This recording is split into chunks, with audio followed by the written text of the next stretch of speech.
एक बेबाक बयान। यहाँ डायलॉग से ज़्यादा एक्सप्रेशंस बोलते हैं और आंखों की मुस्कान लिख जाती है अपनी कहानी। तो अब तैयार हो जाइए एक सफर के लिए जहाँ कहानियाँ जिंदा होगी, इमोशंस बेपनाह होंगे और हर एक सीन छोड़ जाएगा एक छाप आपके दिलो दिमाग पर। So sit tight, open your hearts and let your... We feel truly honored to welcome our esteemed guest. Let's welcome Dr. Sachin Divekar sir, Dr. Mahesh Jajulwal sir, teacher in charge Gymkhana, Dr. Rushali Lilhare ma'am, Dr. Shilpa Nillikal ma'am, officer in charge cultural, Dr. Badal Bhandarkar sir, officer in charge Sakama, Dr. Gopal Jangle sir. Welcome you all sir and ma'am. तो एक बार फिर जोरदार तालियों के साथ आज के programme को शुरू करते हैं। मैं श्रेया और मैं ईशान और चलिए शुरुआत करते हैं इस शाम की आज के पहले परफॉर्मेंस के साथ।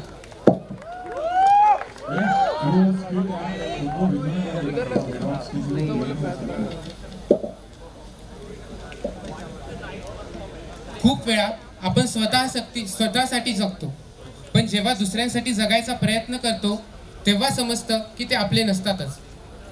तर अशीच कविता सादर करायला येत आहे 2023 बॅच मधून शिवकुमार। कवितेचे शीर्षक आहे कोण फुलपाखरू कोण पतंग कडेना। माझा नमस्कार। तर मी आज तुमच्या समोर माझी कविता प्रस्तुत करणार। ही मी कविता खूप महिन्याआधी लिहिली होती, जेव्हा माझ्या मनात असं काही आलं होतं की काहीतरी लिहू बाबा, खूप दिवस झाले काही लिहिलं नव्हतं, म्हणून मी कविता लिहिली।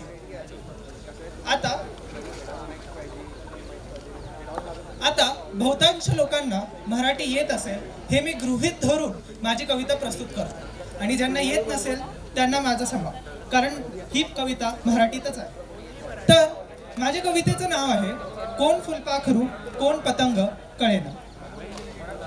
खुलता कळी खुलेना मनमोगरा नवे हा गंधाळला, कीटक ते किती कोण फुलपाखरू कोण पतंग कळेना। खुलता कळी खुलेना मनमोगरा नवे हा गंधाळला, कीटक ते किती कोण फुलपाखरू कोण पतंग कळेना।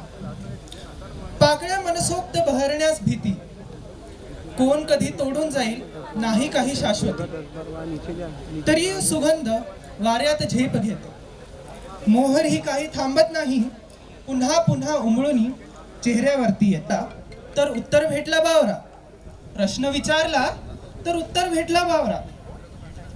मी काय त्यांचा सखा त्यांच्यासाठी थांबायला, माझे काम मी करत राहील, एकच स्मित माझ्यासाठी पुरेसे राहील। पतंगासाठी मी फुलपाखरू तरी सोडू शकत नाही, कोणी पाकळ्या तोडेल या विचारात मी बहरणे सोडू शकत नाही। पतंगासाठी मी फुलपाखरू सोडू शकत नाही, कोणी पाकळ्या तोडेल या विचारात मी उमळणे सोडू शकत नाही। उत्तर ऐकून झालो मी स्तब्ध, किती ते विचार निस्वार्थ, किती ते मन सशक्त। गढूळ पाण्यातही कमळ उमलतो, गढूळ पाण्यातही कमळ उमलतो, नियम हा निसर्गाचा। सुंदरता पाहुनी येतात सर्वे पाहायला, सुंदरता पाहुनी येतात सर्वे पाहायला, पण कोण फुलपाखरू कोण पतंग कळेना। सुंदरता पाहुनी येतात सर्वे पाहायला, पण कोण फुलपाखरू कोण पतंग कळेना। धन्यवाद।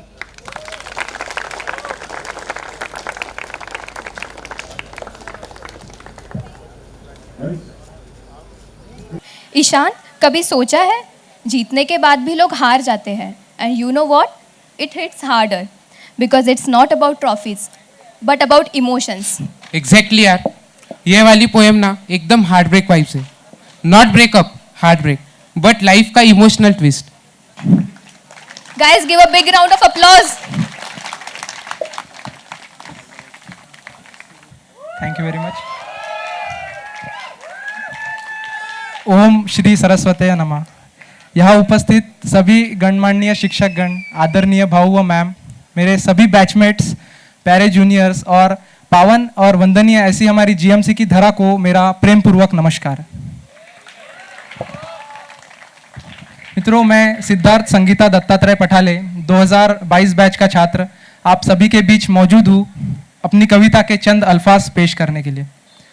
यह कविता की प्रेरणा मुझे उन संस्कारों से मिली जो मुझे यहाँ जीएमसी में आने के बाद अपने भाऊ और मेरे बैचमेट्स द्वारा दी गई, इसीलिए मैं उनका बहुत धन्यवाद करता हूँ।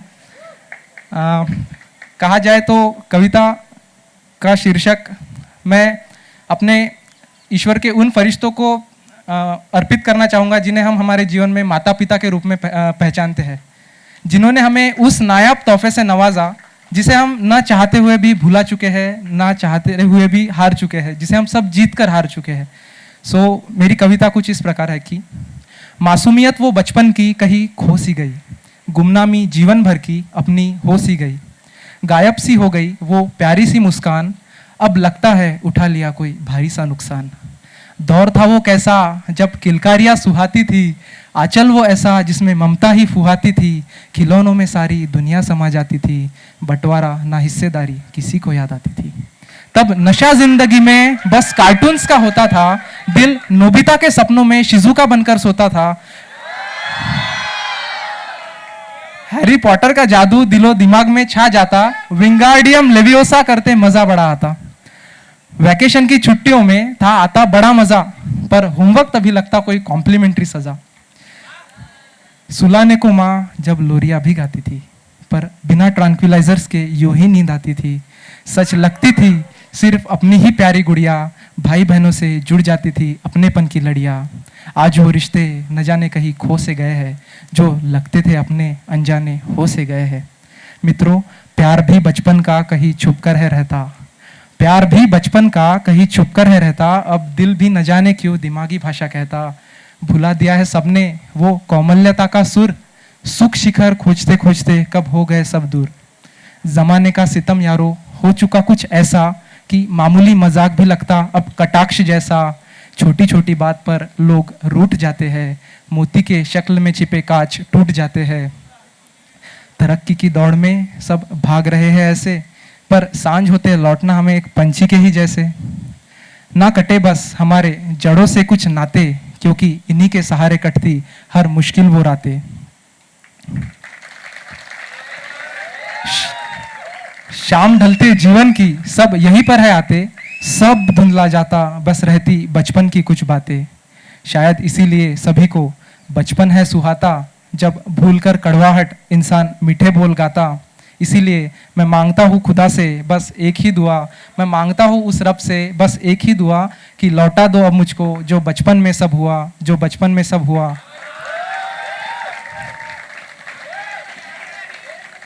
यारो, देखते देखते आंखों से सारा दौर गुजर जाता है, देखते देखते आंखों से सारा दौर गुजर जाता है, पर अब सब जीत कर हारा हुआ वो बचपन ही याद आता है, अब सब जीत कर हारा हुआ वो बचपन ही याद आता है। बहुत बहुत धन्यवाद। Thank you very much. Just a poem but a complete soul therapy. तो दोस्तों आगे बढ़ते हैं। तो दोस्तों आज हम आपको मिलाने वाले हैं ऐसे एहसास से जो दिखाई नहीं देता पर होता है। कभी कभी वो हमें ऊंचाई को ले जाता है और कभी कभी पतन की ओर। तो स्वागत करिए आदित्य चंद्रा का 2023 बैच से, जो इस एहसास से हमें रूबरू कराने वाला है।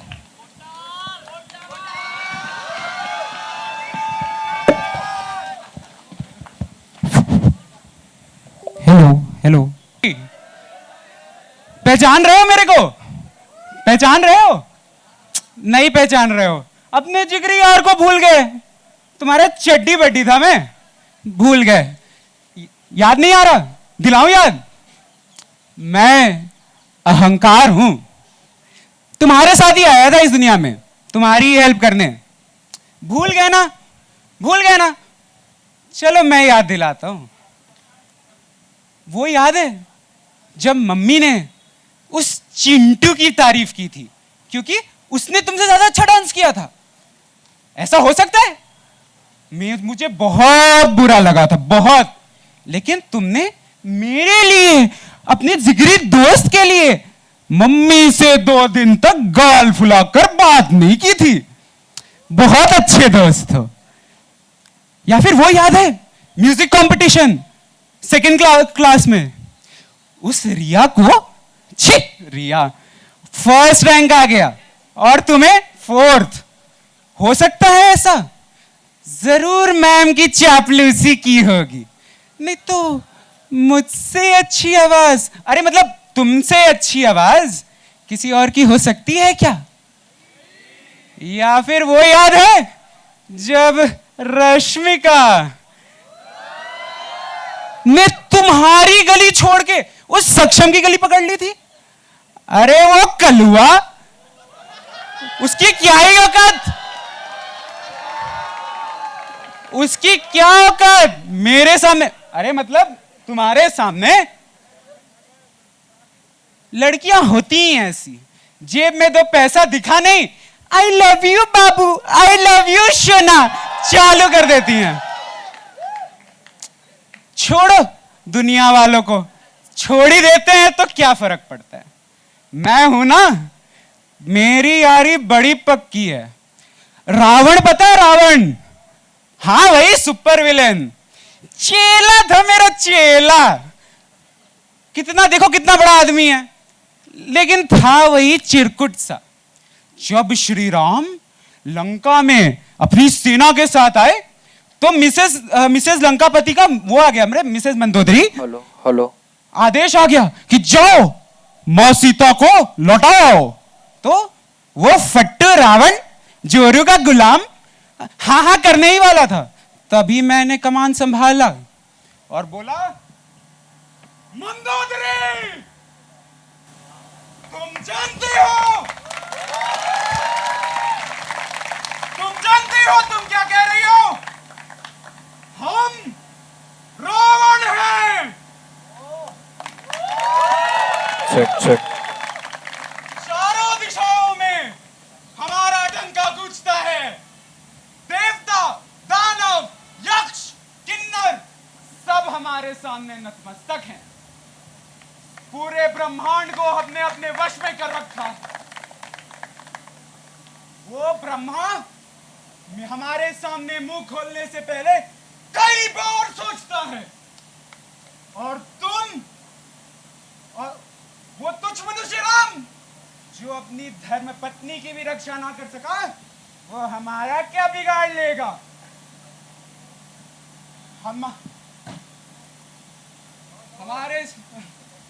हमारा क्या बिगाड़ लेगा?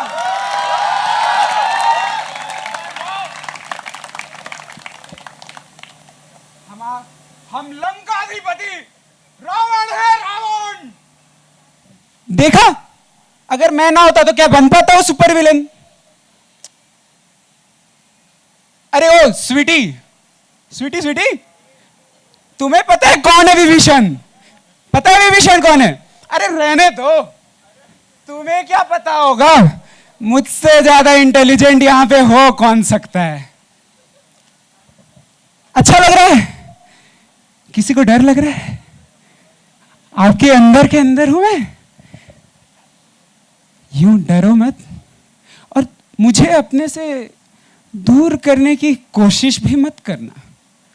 मैं तुम्हारे हर एक सांस में, तुम्हारी हर एक धड़कन में, तुम्हारी हर एक चाल में, मैं ही तुम्हारी गर्लफ्रेंड हूं और मैं ही तुम्हारा बॉयफ्रेंड हूं। मैं ही तुम्हारा गुरु हूं और मैं ही तुम्हारा भगवान। मैं ही तुम्हें जन्म देने वाली मां भी हूं और मैं ही तुम्हारा बाप, क्योंकि मैं ही तुम हूं, क्योंकि मैं अहंकार हूं।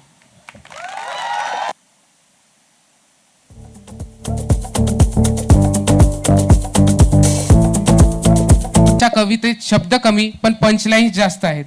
तर presenting you Vitthal Narwade from 2024 batch.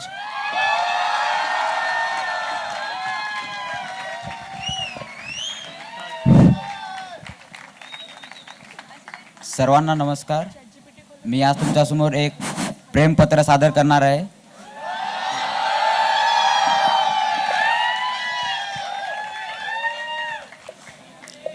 या प्रेमपत्रामुळे मला किती जणांनी रिजेक्ट केला आहे हे तुम्हाला थोड्याच वेळात समजणार आहे.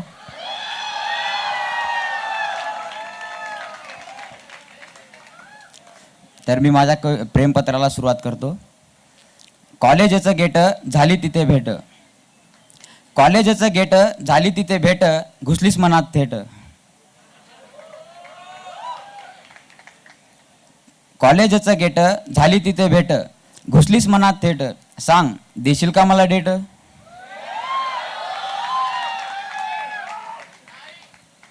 मी शिरा तू रवा, तू फुगा मी हवा.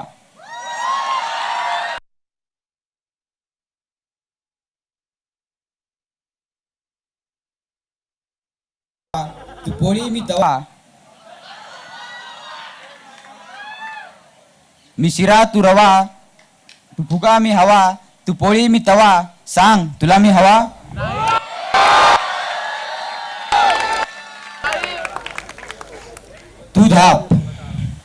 तू धाप मी छाती, मी भूत तू भानामती, मी शनी तू साडेसाती. तू गोबी मी गड्डा, तू दारू मी अड्डा.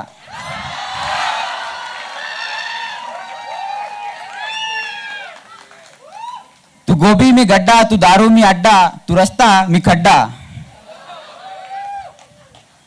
मी पेट्रोल तू गाडी, तू गवत मी काडी. मी पेट्रोल तू गाडी, तू गवत मी काडी, तू विजार मी नाडी. तू तपकीर मी चिमूट, मी शेंगदाणा तू कूट. तू तपकीर मी चिमूट, मी शेंगदाणा तू कूट, मी दारुड्या तू लूट. तू तपकीर मी चिमूट, मी शेंगदाणा तू कूट, मी दारुड्या तू लूट, सांग जमेल काय मी त्रूट. तू हेल्मेट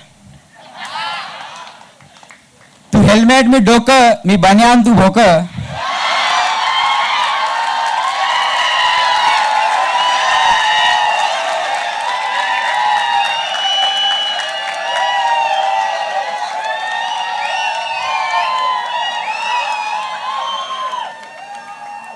तू हेल्मेट मी डोकं, मी बनियान तू भोकं, तू टूथपेस्ट मी खोकं.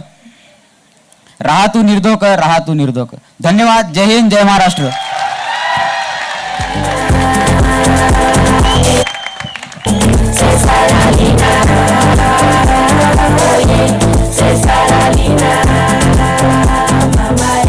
बोलल्याने तर कुठलीही मुलगी पटून जाईल याला. तर वळूया पुढील परफॉर्मन्सकडे. अरे काय दिवस होते यार ते नीटच्या प्रिपरेशनचे. रात्री 3 वाजेपर्यंत फिजिक्सचे फॉर्म्युले पाठ करायचे आणि दुसऱ्याच दिवशी उठून मॉक टेस्टला जायचं. हो ना, अजून एकदा बायोची रिव्हिजन करतो, हा खोटा कॉन्फिडन्स. आणि सगळ्यांची ती क्लासिक लाईन, एकदा MBBS ला गेलो की मग तर मज्जाच मज्जा आहे. आता कॉलेजला आल्यावर कळलंय, इंटरनल्स, असाइनमेंट्स, पोस्टिंग हे चांगलं ऍडव्हेंचर जुळून येत आहे. तर असाच नीट पासून तर MBBSचा पूर्ण प्रवास डोळ्यापुढे नेण्यासाठी येणार आहे 2024 बॅच मधून आलम सय्यद. तर एकदा जोरदार टाळ्या होऊ द्या.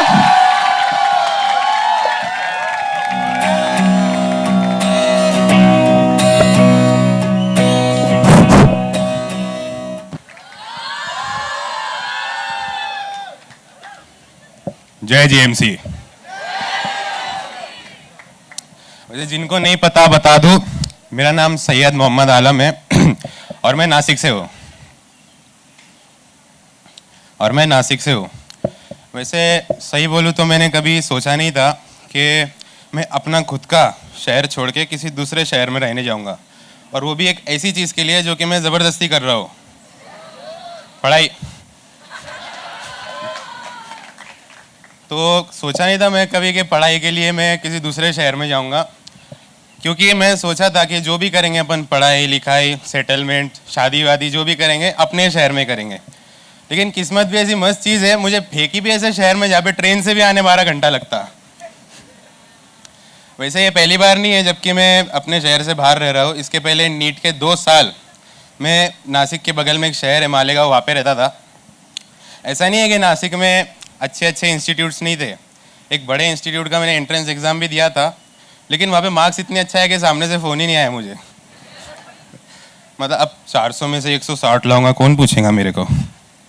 तो फिर मालेगांव गया मैं। वहाँ पे जब गया तो वहाँ बच्चे मेरे से पूछते थे कि तू नासिक तब बड़ा शहर छोड़ के मालेगांव में क्यों आया। तो मैं बोलता था कि एक मकसद लेके आया हो।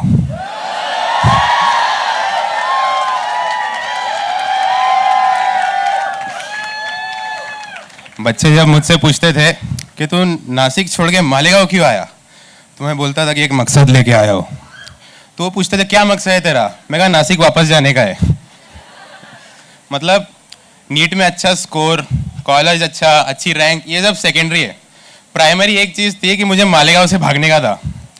क्योंकि देखो दूसरे शहर में ऐसा रहता कि शहर के बीच में नाले रहते, मालेगांव ऐसा है जिसके देख के लगता है ऐसा कि नालों के बीच में शहर बना दिया है। देखो मालेगांव रहने के लिए मैं रिकमेंड नहीं करूँगा, लेकिन खाने के लिए एक नंबर जगह है मालेगांव। खाना वहाँ का इतना पसंद आया था मुझे, इसका एग्जाम्पल ऐसे दे सकते कि 10वीं के बाद जब मैं मालेगांव गया था तो मुझे मीडियम साइज़ का था। नीट के बाद से मेरे को डबल एक्सेल के शर्ट लगते मतलब मेरा बड़ा भाई मेरे कपड़े पहनता, मैं मेरे पापा के। ये साइकिल ब्रेक हो गई टोटल। अब देखो 1 रुपये में कबाब मिल रहा, मैं क्यों नहीं खाऊं। जब 15 रुपये में 1 प्लेट जलेबी आ रही, मैं 40 ही खाता था। दिन में 5-5 बार खाना हो रहा मेरा। मतलब अगर चंद लाइनों में इसको अगर समराइज करना रहा तो ऐसा बोल सकते कि सुबह सुबह ठंडी कड़क, बाहर देखो तो खाली सड़क।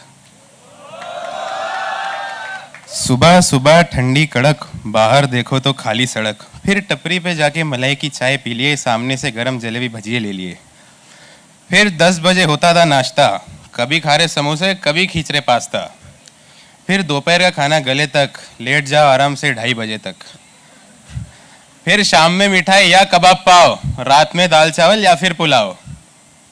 वो दोपहर की गर्मी, वो सुबह की हवा, वो शाम की चाय, वो रात की दवा। शाम में दिखी कढ़ाई, सुबह में दिखा तवा, खाने पीने के चक्कर में हालत बैठा गवा।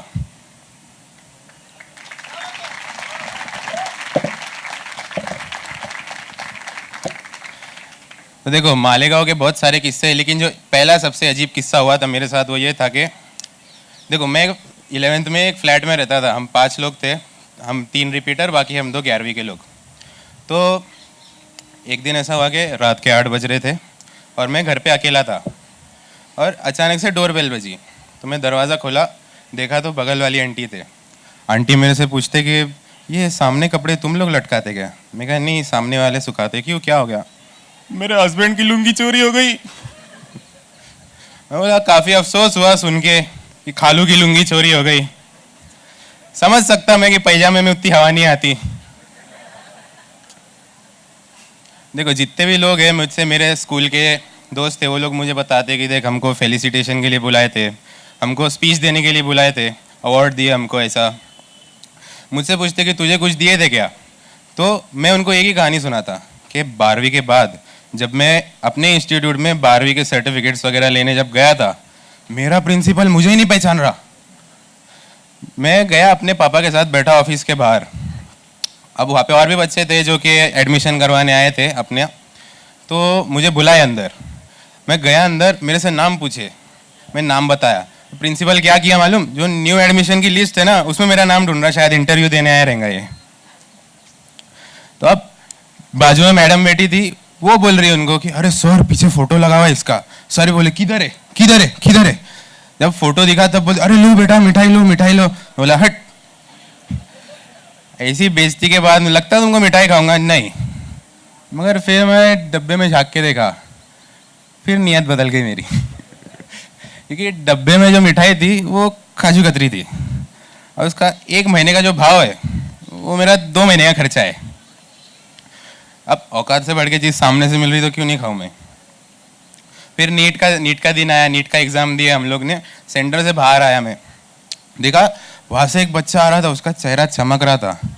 सी बड़ी स्माइल थी उसके चेहरे पे, आंखें चमक रही थी उसकी। मैं बोला इसका एम्स दिल्ली पक्का है। ऐसा हंसते खेलते आया अपने घर वालों के साथ। आया उनके पास, आके बोलता टेंशन मत लो आप लोग, इस साल भी कुछ नहीं होगा। बोला वाह ऑप्टिमिज्म। फिर उसके बाद आया मैं नागपुर। देखो नागपुर, नासिक, मालेगांव, तीनों जगह में 3 शहर में रहा। तीनों जगह पे एक्सपीरियंस अलग था। हवा बदली, पानी बदला, लोग बदले, खाना बदला। एक और चीज़ में बदलाव दिखा मेरे को, वो है कि रिक्शा के पीछे की एडवर्टाइजमेंट। देखो नासिक और मालेगांव दोनों जगह मैंने रिक्शा के पीछे की जो ऐड देखी है वो शहर की ज़रूरत के हिसाब से थी। जैसे कि मालेगांव में आप ऐड देखेंगे तो उधर आती ऊंची वाड़वा, हाइट बढ़ाओ, क्योंकि वहाँ पे जो एवरेज हाइट है लोगों की वो कम है। फिर नासिक में देखेंगे तो वहाँ आती ऐड मोटापा घटाओ। अब नासिक में मोटापा घटाने की ज़रूरत क्यों है मुझे देख के अंदाज़ा लगा सकते हो तुम लोग। तो देखो मालेगांव में हाइट कम है, इसके लिए हाइट बढ़ाने की ऐड। नासिक में मोटे लोग ज़्यादा, इसके लिए मोटापा घटाने की ऐड। लेकिन नागपुर का अलग ही हिसाब देखा मैं। नागपुर में आया, देखा मैं रिक्शा के पीछे की ऐड, बवासीर का इलाज। फिर मैं सोचा कि इसका और नागपुर का क्या कनेक्शन हो सकता। फिर मेरे को याद आया कि यहाँ पे एक तो गर्मी बहुत भयानक पड़ती और दूसरा ये है कि यहाँ पे नाश्ते में तरी पोहा बिकता। देखो तरी पोहा जो है मैं पहली बार खाया था, जब जो पहला थॉट आया था मेरे दिमाग में वो यही था कि इतिहास गवाह है इंसान ने कई दफा गलतियां की है। पोहे पे चना रस्सा डालना उसमें से एक है। अभी फिर कॉलेज में आया। कॉलेज में आके बहुत सारी ऐसी चीज़ें जो पहली बार देखी है मैंने, बहुत सारी ऐसी चीज़ें जो पहली बार एक्सपीरियंस की है मैंने। जो चीज़ें पहली बार देखी है उसका एग्जाम्पल ऐसा दे सकते कि कॉलेज में आने से पहले मैंने राजस्थान के सिर्फ बकरे देखे थे। कॉलेज में आया तो वहाँ के इंसान भी दिख गए। फिर ऐसा है कि मेरे जितने भी दोस्त लोग थे वो कॉलेज में आने से पहले सब वही देख रहे थे, जितने भी अपना गाइडेंस देने वाले थे, डॉक्टर, स्टूडेंट्स वगैरह, तो उनके वीडियोस देख रहे थे आईपैड लेने का कि लैपटॉप लेने का। पहला साल अपन नोट्स कैसे बनाने के, पढ़ने का कैसा। मैं यहाँ पे आया था सिर्फ मुन्ना भाई MBBS देख के, और उसमें भी मैं सबसे ज़्यादा एक्साइटेड था डिसेक्शन के लिए। क्योंकि ऐसा नहीं था कि मैं एक्साइटेड इसीलिए था कि ओरिजिनल ह्यूमन बॉडी पार्ट्स देखने मिलेंगे, नहीं, मैंने कभी लोगों को बेहोश होते हुए नहीं देखा था, इसके लिए मेरे को डिसेक्शन में आने का था। देखो डिसेक्शन का पहला दिन बंदा स्कैल्पल लेके खड़ा हाथ में, उसका हाथ काँप रहा, आंखें फड़क रही, पसीना आ रहा उसको, टेंशन वाला माहौल है। मैं खुश हो रहा था क्योंकि मैंने कभी किसी को बेहोश होते नहीं देखा। अब चलो डिसेक्शन की बात निकली तो एक बात याद आती है मेरे को कि एक बैचमेट है मेरा, उसका ऐसा मानना है कि वो प्योर वेज है।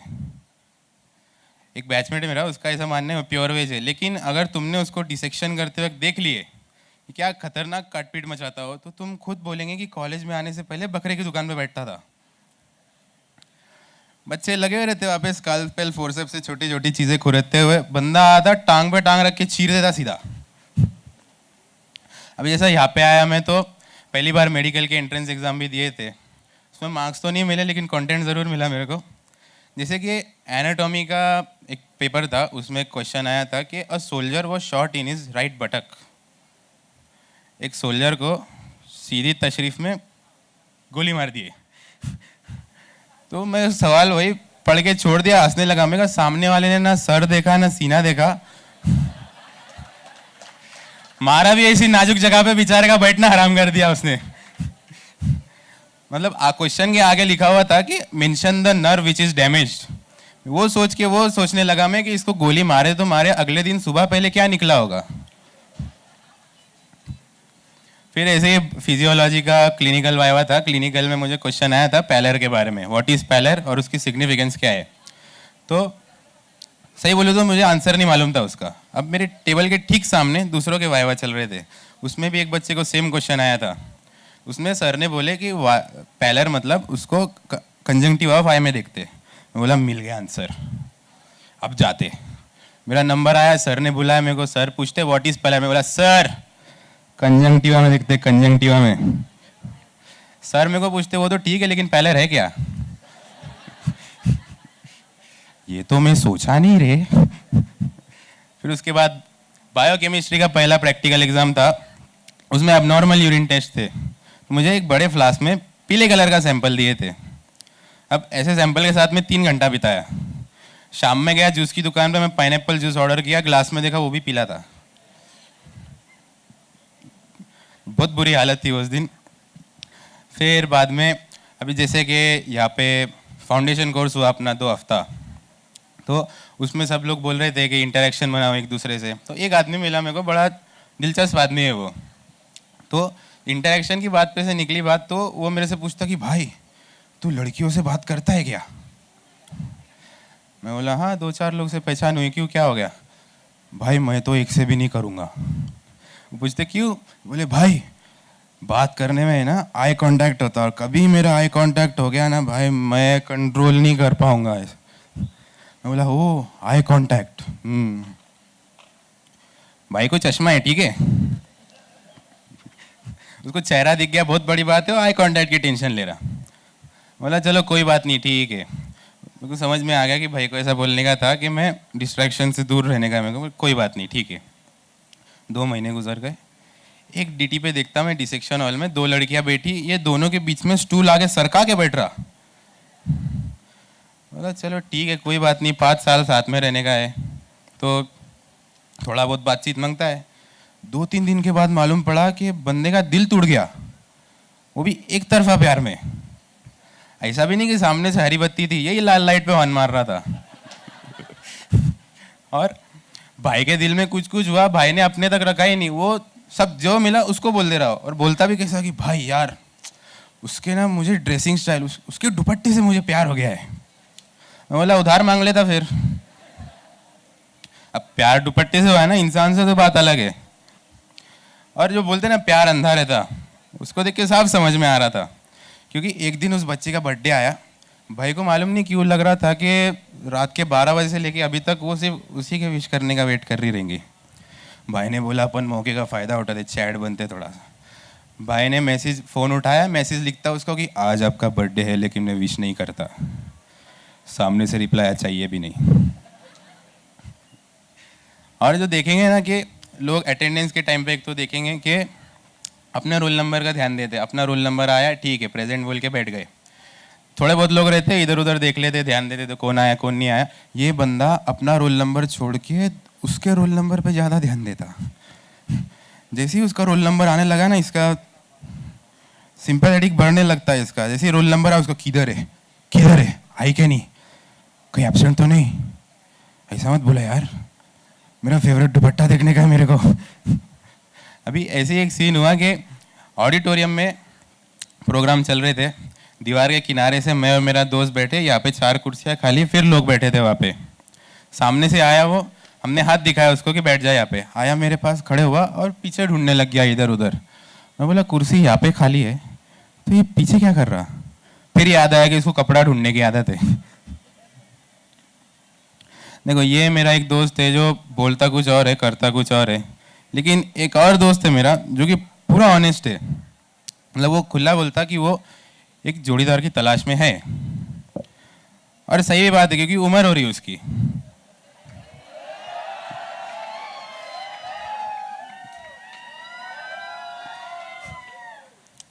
देखो वो बोलता कि वो यहाँ तक इतना ऑनेस्ट है, वो खुद ये भी बोलता कि भाई मैं दहेज के सख्त खिलाफ हूँ, बस कैश दे दो। तो मसला ऐसा है, वो बोलता कि मैं जोड़ीदार की तलाश में हूँ, लेकिन दिक्कत ऐसी आ जाती कि उसकी पर्सनैलिटी में से जो बुढ़ापा बड़प्पन और बुजुर्ग की झलक की आती ना बाहर, तो जो लड़की दिखी उसको सामने से भाई बोलती थी, और जुनैद भाई खैरियत।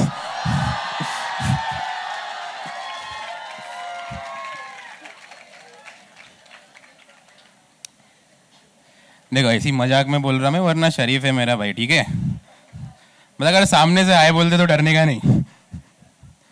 मतलब सबको मालूम है अपने जुनैद भाई एकदम एंटी आइटम है। तो इनकी आइटम गिरी पे 4 लाइनें लिखी है मैं।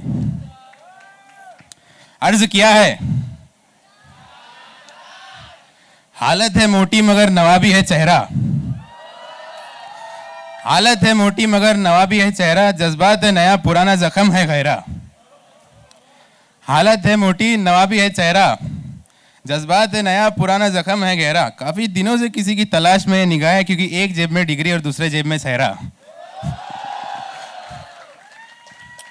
तो बहुत बहुत शुक्रिया आप लोग सब यहाँ पे आए। अगली बार अगर मौका मिले जरूर आऊंगा माइक पे लिए। तब तक के लिए मासलामा।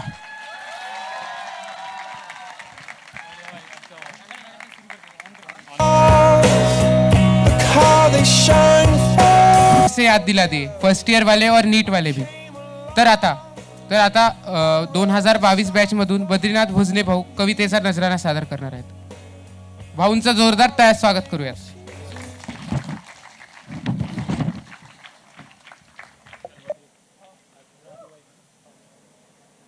आज थोडं अनप्रिपेअर्ड आलोय, तर म्हणून थोडं सांभाळून घेताल की कवितेचा सिक्वेन्स बरोबर नाहीये, तर थोडं तेवढे. पहिली कविता घेतो वडिलां.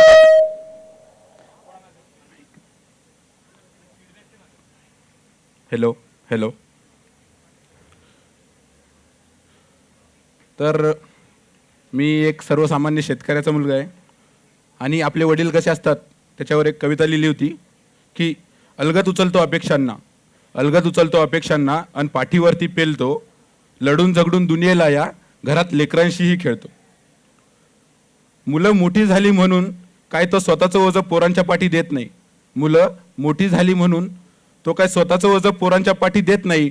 मागून घेतलं तरी बाबाची पाठ काय कच खात नाही.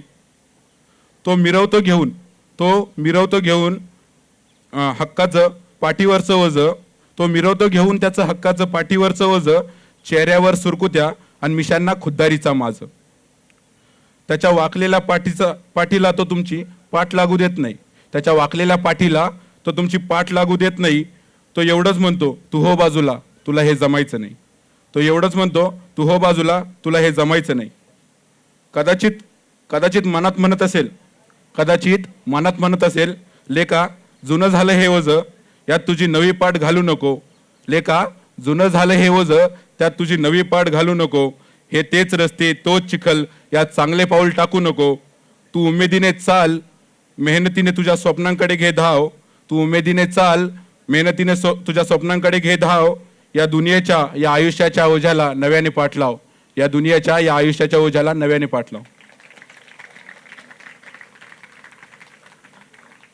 आता दुसरी आहे, ही राजकारणावर आहे. तर जे आपला मागा जो गदारोळ झाला होता त्याच्यावर जे सुचलं होतं ते लिहिलं होतं. तर कोणाचं काही पॉलिटिकल मत असेल तर ते सोडून ही कविता ऐका, म्हणजे तुम्हाला बरं वाटेल.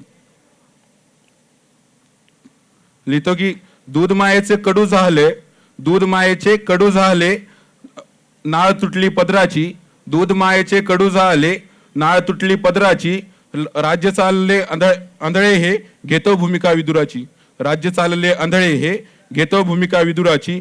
उड्या मारती अशी बेंडके तोंडी भाषा फितुराची. वाघ गेला जंगल सोडून पिल्ले निघाली हिजड्याची. धर्म ओरडते कोणी जातीचा उद्धार करे. वैद्यास विचारा जात कोणती, जेव्हा धमन्यांमध्ये ताप शिरे. कसली झाली पैदा ही कुठलीही नवी जात उरे. माणसातला माणूस नाही यांना फक्त दिसती शिरे. भावाला भाऊ नाही बहिणीला बहीण बोलत नाही. लाडकी बहीण असते तोवर जोवर मताचं औक्षण होत नाही. लिहितो सगळं भूमिका माझ्या कलमेची विचारू नका. कारण बोलते ती खरं मग मात्र मनाला लावून घेऊ नका. कारण 5,000 विकला जातो त्याला प्रश्न विचारायचा हक्क तरी काय. दर 5 वर्षांनी हतबल होते माझी मराठी ही माय. क्षितिजाचं स्वप्न दाखवून बोटाला शाही लागते. आणि पैशांना मतदान करायला काय झक मारायला लोकशाही लागते.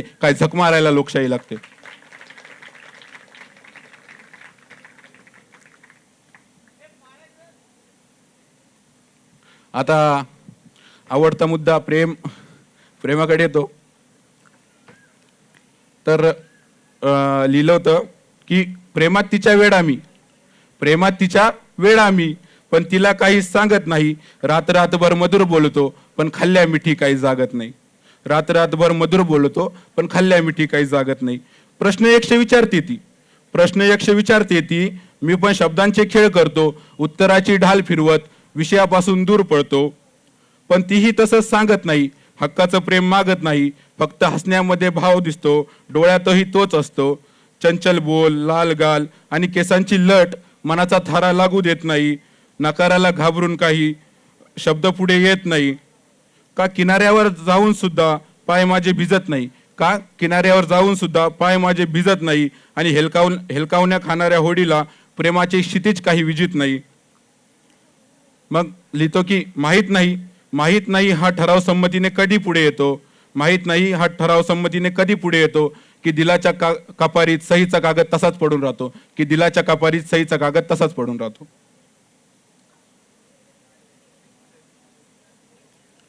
एक शेवटची घेतो आणि थांबतो, जी घरच्यांसाठी लिहिली होती, की मी ज्या भागातून येतो तिथं विठ्ठलाला माऊली मानतात, आपल्या सगळ्यांचीच महाराष्ट्राची माऊली विठ्ठल. पण मला माझ्या आईच्या पुढे कधी विठ्ठल रुक्माई कधी दिसलीच नाही.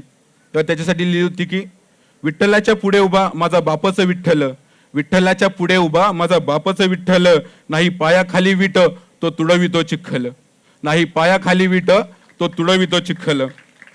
काळा सावळा देव माझा पाठी जगाचा ताप, नाही कटेवरी हात ते झिजले कामात, नाही कटेवरी हात ते झिजले कामात.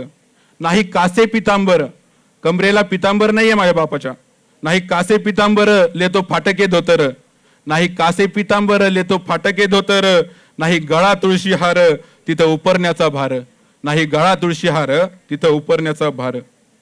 नाही केली कधी वारी त्याचं घर पंढरपूर, रुकुमाई आई माझी मायेचा पदर, रुकुमाई आई माझी मायेचा पदर. कारभारीनं रुकुमाई कारभाराचा भार, मायाळू हात तिच्या शब्दांना धार.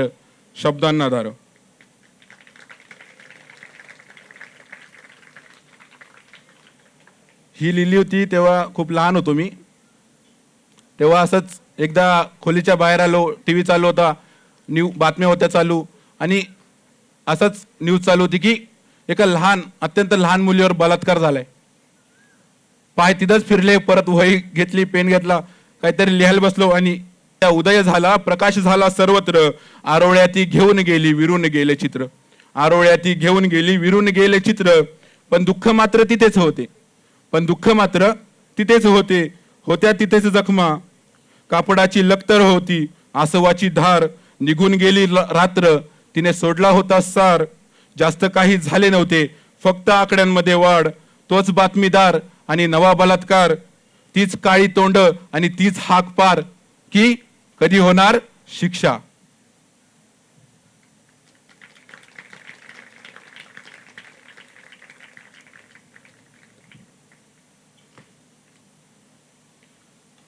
परत वेगवेगळ्या विषयावर चाललोय, कारण की सांगितलं तुम्हाला तसं सिक्वेन्स लावला नाहीये, पण आता काही करू शकत नाही, जे आहे ते आहे. तर आईसाठी लिहिलेली की बाळा झोपू दे तिला या इवल्याशा पांघुरणात तिची रजा चालू असते, बाळा झोपू दे तिला या इवल्याशा पांघुरणात तिची रजा चालू असते. रोज तुझ्या गरजांमध्ये तिची ये-जा चालू असते, रोज तुझ्या गरजांमध्ये तिची ये-जा चालू असते. स्वयंपाकघराचा ओरंडा नित्य नियमाने चढला जातो, स्वयंपाकघराचा ओरंडा नित्य नियमाने चढला जातो. म्हणजे मला कधी आठवत नाही की माझी आई आजारी होती, माझ्या घरी स्वयंपाक बनला नाही. तर म्हणून लिहितो की स्वयंपाकघराचा ओरंडा नित्य नियमाने चढला जातो, धुण्या भांड्याचा बालेकिल्ला निकराने लढला जातो, धुण्या भांड्याचा बालेकिल्ला निकराने लढला जातो. रोजची लढाई जिंकून सुद्धा, म्हणजे रोजचं युद्ध ती जिंकतेय, पण रोजची लढाई जिंकून सुद्धा युद्ध संपत नाही, रोजची लढाई जिंकून सुद्धा युद्ध संपत नाही. दिवस कंटाळून जातो, माझी आई थकत नाही, दिवस कंटाळून जातो, माझी आई थकत नाही.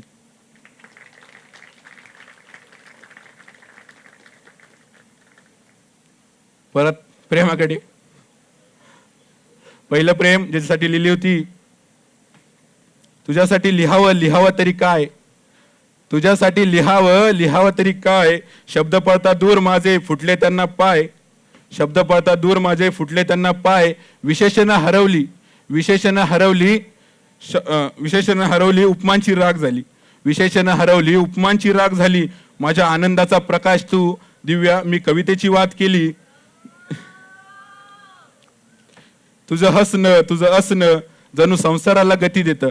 तुझं हसणं तुझं असणं जणू संसाराला गती देतं. बोलणं तुझं शहाणपण मंदाला हिमती देतं. बोलताना तुझं मज वसंताचा भास होतो. बोलताना तुला मज वसंताचा भास होतो. दुःखी तुझा चेहरा पाहून माझ्या आनंदाचा ऱ्हास होतो. दुःखी तुझा चेहरा पाहून माझ्या आनंदाचा ऱ्हास होतो.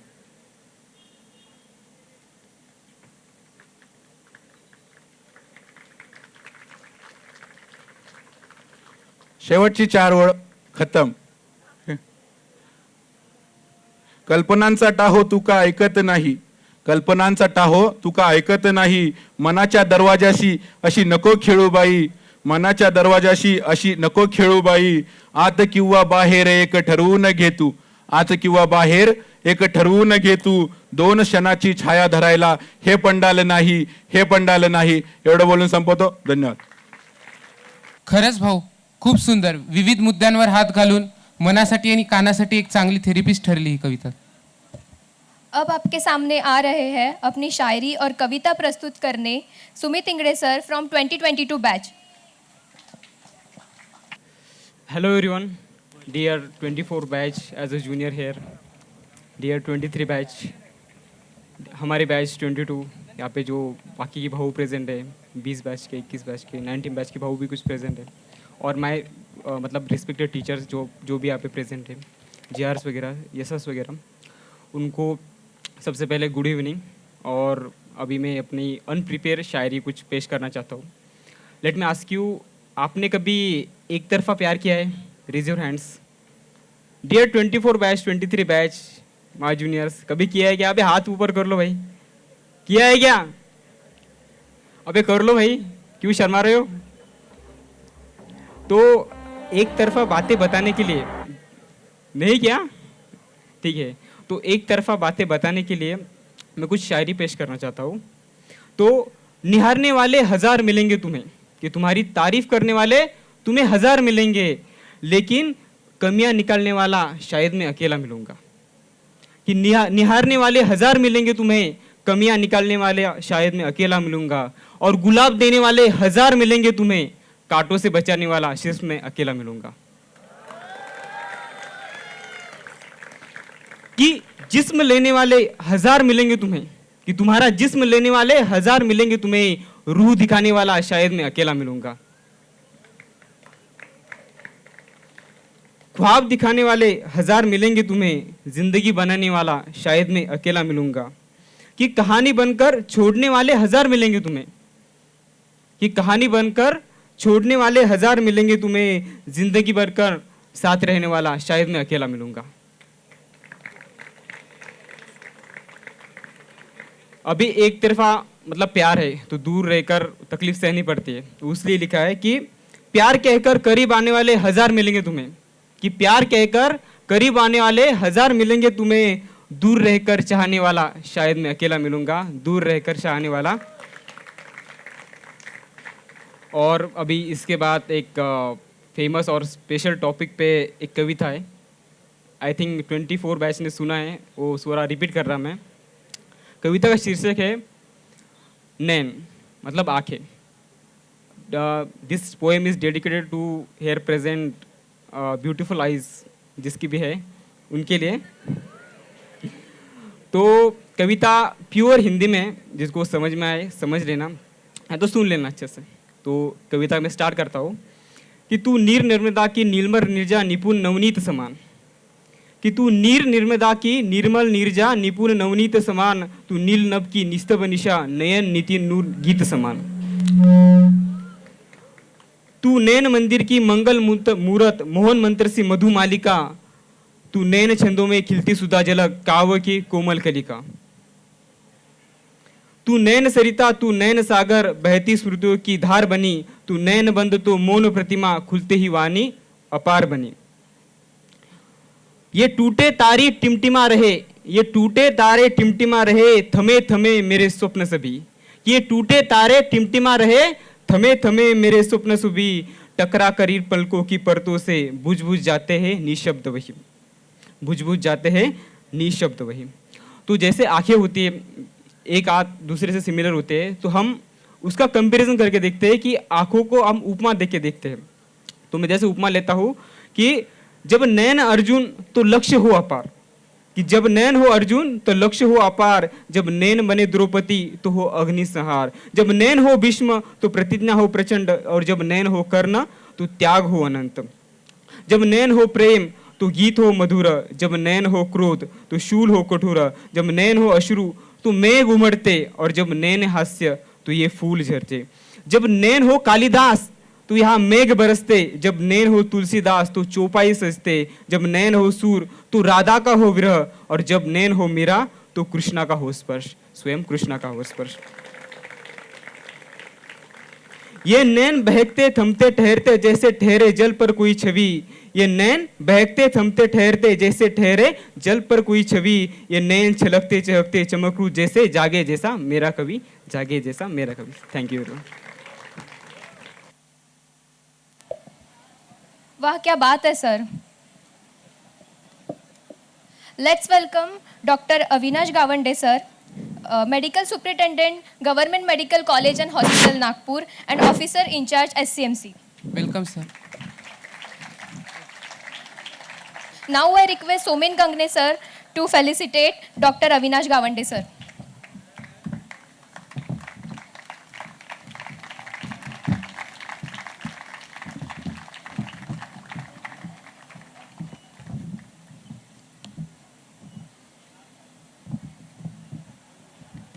Now I request Siddharth Pathade sir to felicitate Dr. Badal Bhandarkar sir, officer in charge Sakama.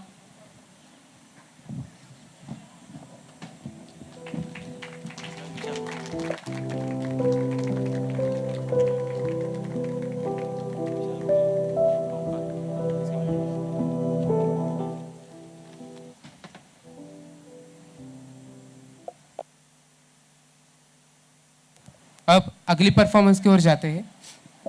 अब आपके सामने आ रहे हैं विशाल गोयल भाऊ, उनके दिल को छू लेने वाली शायरियों के साथ। तो जोरदार तालियों से स्वागत कीजिए विशाल गोयल सर फ्रॉम 2020 बैच।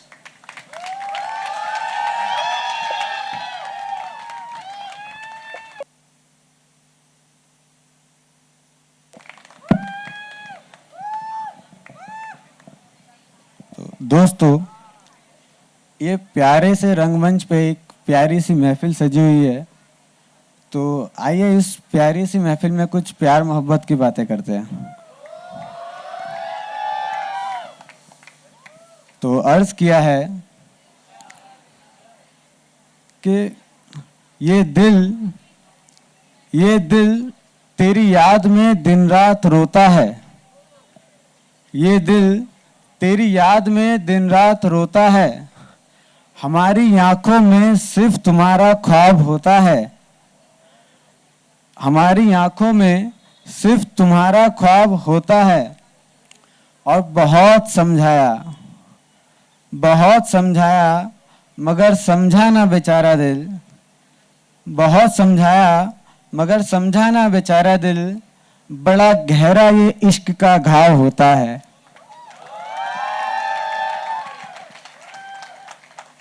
साथियों, ये ऐसा ही होता है, इंसान इसमें जितना जाता है फंसता चला जाता है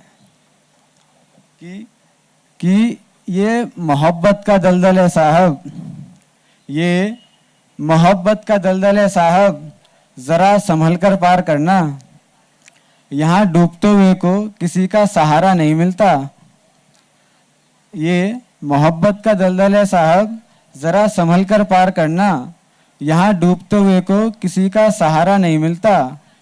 और जब मंजिल ही बगावत पर उतर आए तो कुछ यूं कहर बरपाती है, फिर किसी महबूब की कश्ती को कोई किनारा नहीं मिलता।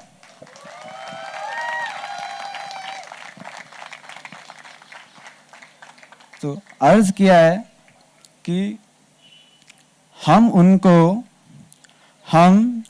उनको अपने दिल में बसा के रखते हैं, हम उनको अपने दिल में बसा के रखते हैं, मोहब्बत की राहों पर उनको हम सफ़र समझते हैं। और वो पूछते हैं हमसे कि हम शराब क्यों नहीं पीते, वो पूछते हैं हमसे कि हम शराब क्यों नहीं पीते। अरे उन्हें क्या पता, हम उनकी आंखों से नशा करते हैं।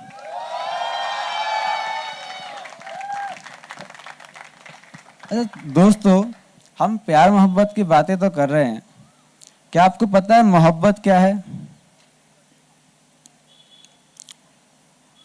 पता है कि आपको मोहब्बत क्या है? हाँ या ना? नहीं? चलिए ठीक है, मैं बताता हूं मोहब्बत क्या है।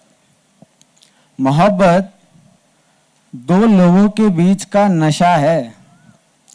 मोहब्बत दो लोगों के बीच का नशा है, और जिसे पहले होश आ जाए वो बेवफा है।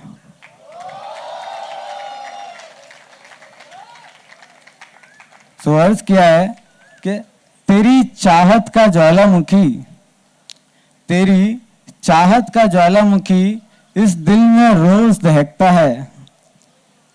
तेरी चाहत का ज्वालामुखी इस दिल में रोज दहकता है।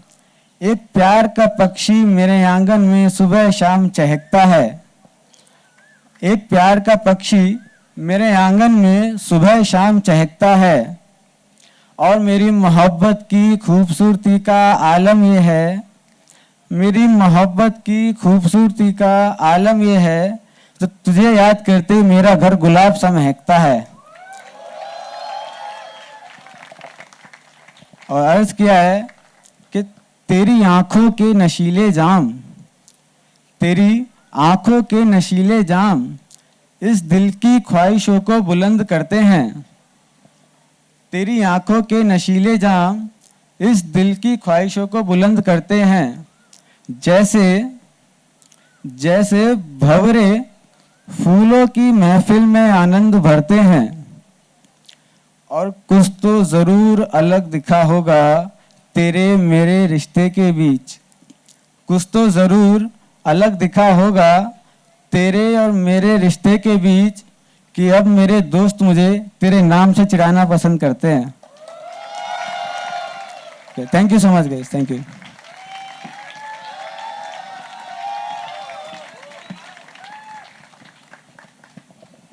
यशवंत देशमुख भाऊ आणि प्रथमेश पतंगे भाऊ। So give a big round of applause for sir. प्रेक्षक मायबापो, मी यशवंत देशमुख, मी प्रथमेश पतंगे. आम्ही तुमच्यासमोर सादर करीत आहोत कविता माझ्या गावाकडे चल माझ्या दोस्ता. ही कविता माझ्या शहरातल्या मित्राला माझ्या गावाकडच्या जीवनाचा एक सफर घडवून आणणारी आमंत्रणाचा शिडकावा आहे. त्यामध्ये या कवितेत गावाकडचा निसर्ग, गावाकडची शेती, गावाकडचा शेतकरी आणि त्याचा संघर्ष याचा अनुभव येतो. चला तर इंद्रजित भालेरावांच्या या कवितेमधून असाच एक अनुभव घेऊया. प्रथमेश. काट्याकुट्याचा तुडवीत रस्ता, माझ्या गावाकड चल माझ्या दोस्ता.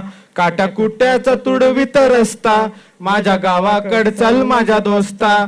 अरे उन्हातानात तळतात मानस, उन्हातानात तळतात मानस. कशी मातीत काळ्या मातीत मिळतात मानस, कशी मातीत मळतात मानस. कशी खातात जीवाला खस्ता, कशी खातात जीवाला खस्ता. माझ्या गावाकड चल माझ्या दोस्ता, माझ्या गावाकड चल माझ्या दोस्ता. काट्याकुट्याच्या तुडवीत रस्ता, काट्याकुट्याच्या तुडवीत रस्ता. माझ्या गावाकड चल माझ्या दोस्ता, माझ्या गावाकड चल माझ्या दोस्ता. काळ्या राणी जी शेती आहे आपली, तर तिला जो लेखक आहे तो माईची उपमा देतो. जशी आपली माय तशी आपली धरणी माय. काळ्या बापाचं हिरवं रानं, काळ्या बापाचं हिरवं रानं, काळ्या माईचं उगवलं सोनं. काळ्या माईनं पिकवलं सोनं, काळ्या माईनं उगवलं सोनं. पण तरीही त्यांच्या घामाचा दाम लय सस्ता, त्यांच्या घामाचा दाम लय सस्ता. माझ्या गावाकड चल माझ्या दोस्ता, माझ्या गावाकड चल माझ्या दोस्ता. काट्याकुट्याच्या तुडवीत रस्ता, माझ्या गावाकड चल माझ्या दोस्ता. यानंतर जो आपण नेहमी महाराष्ट्रात म्हणतो गोड उसाची कडू कहाणी. तर त्याबद्दल लेखक म्हणतात, इथं डब्यातली साखर तुला लागते खूप गोड, इथं डब्यातली साखर तुला लागते खूप गोड, तिथं शेतात मा बापाच्या हाताला आलं फळ, तिथं शेतात मा बापाच्या हाताला आलं फळ.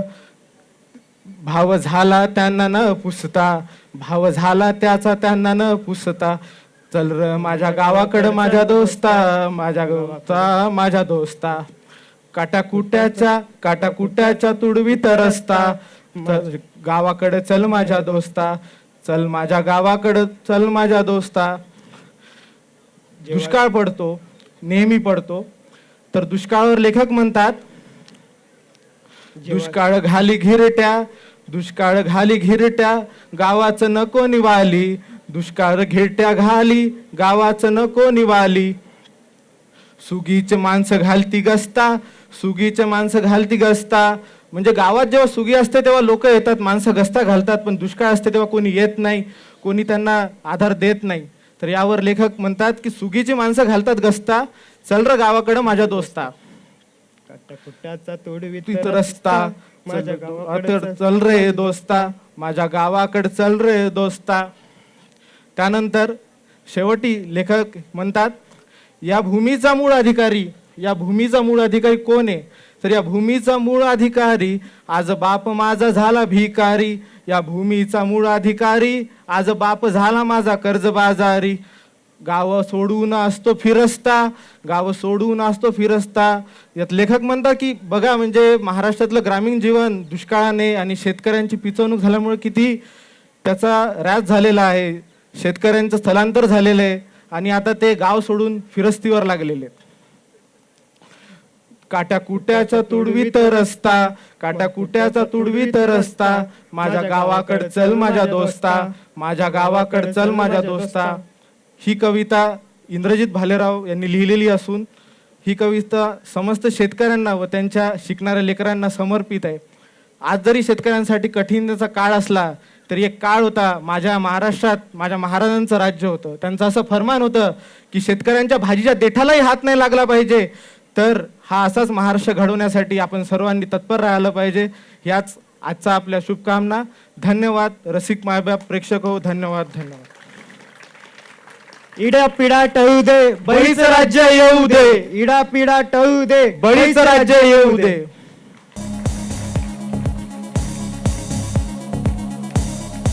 योग्य शब्दात मांडली भाऊ.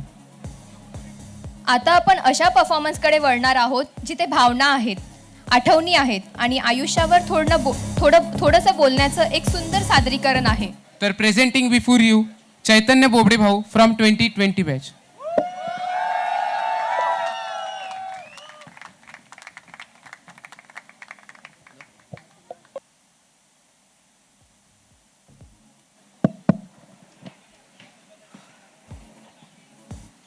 आदरणीय व्यासपीठावर विराजमान आयुष्यावर बोलू काही.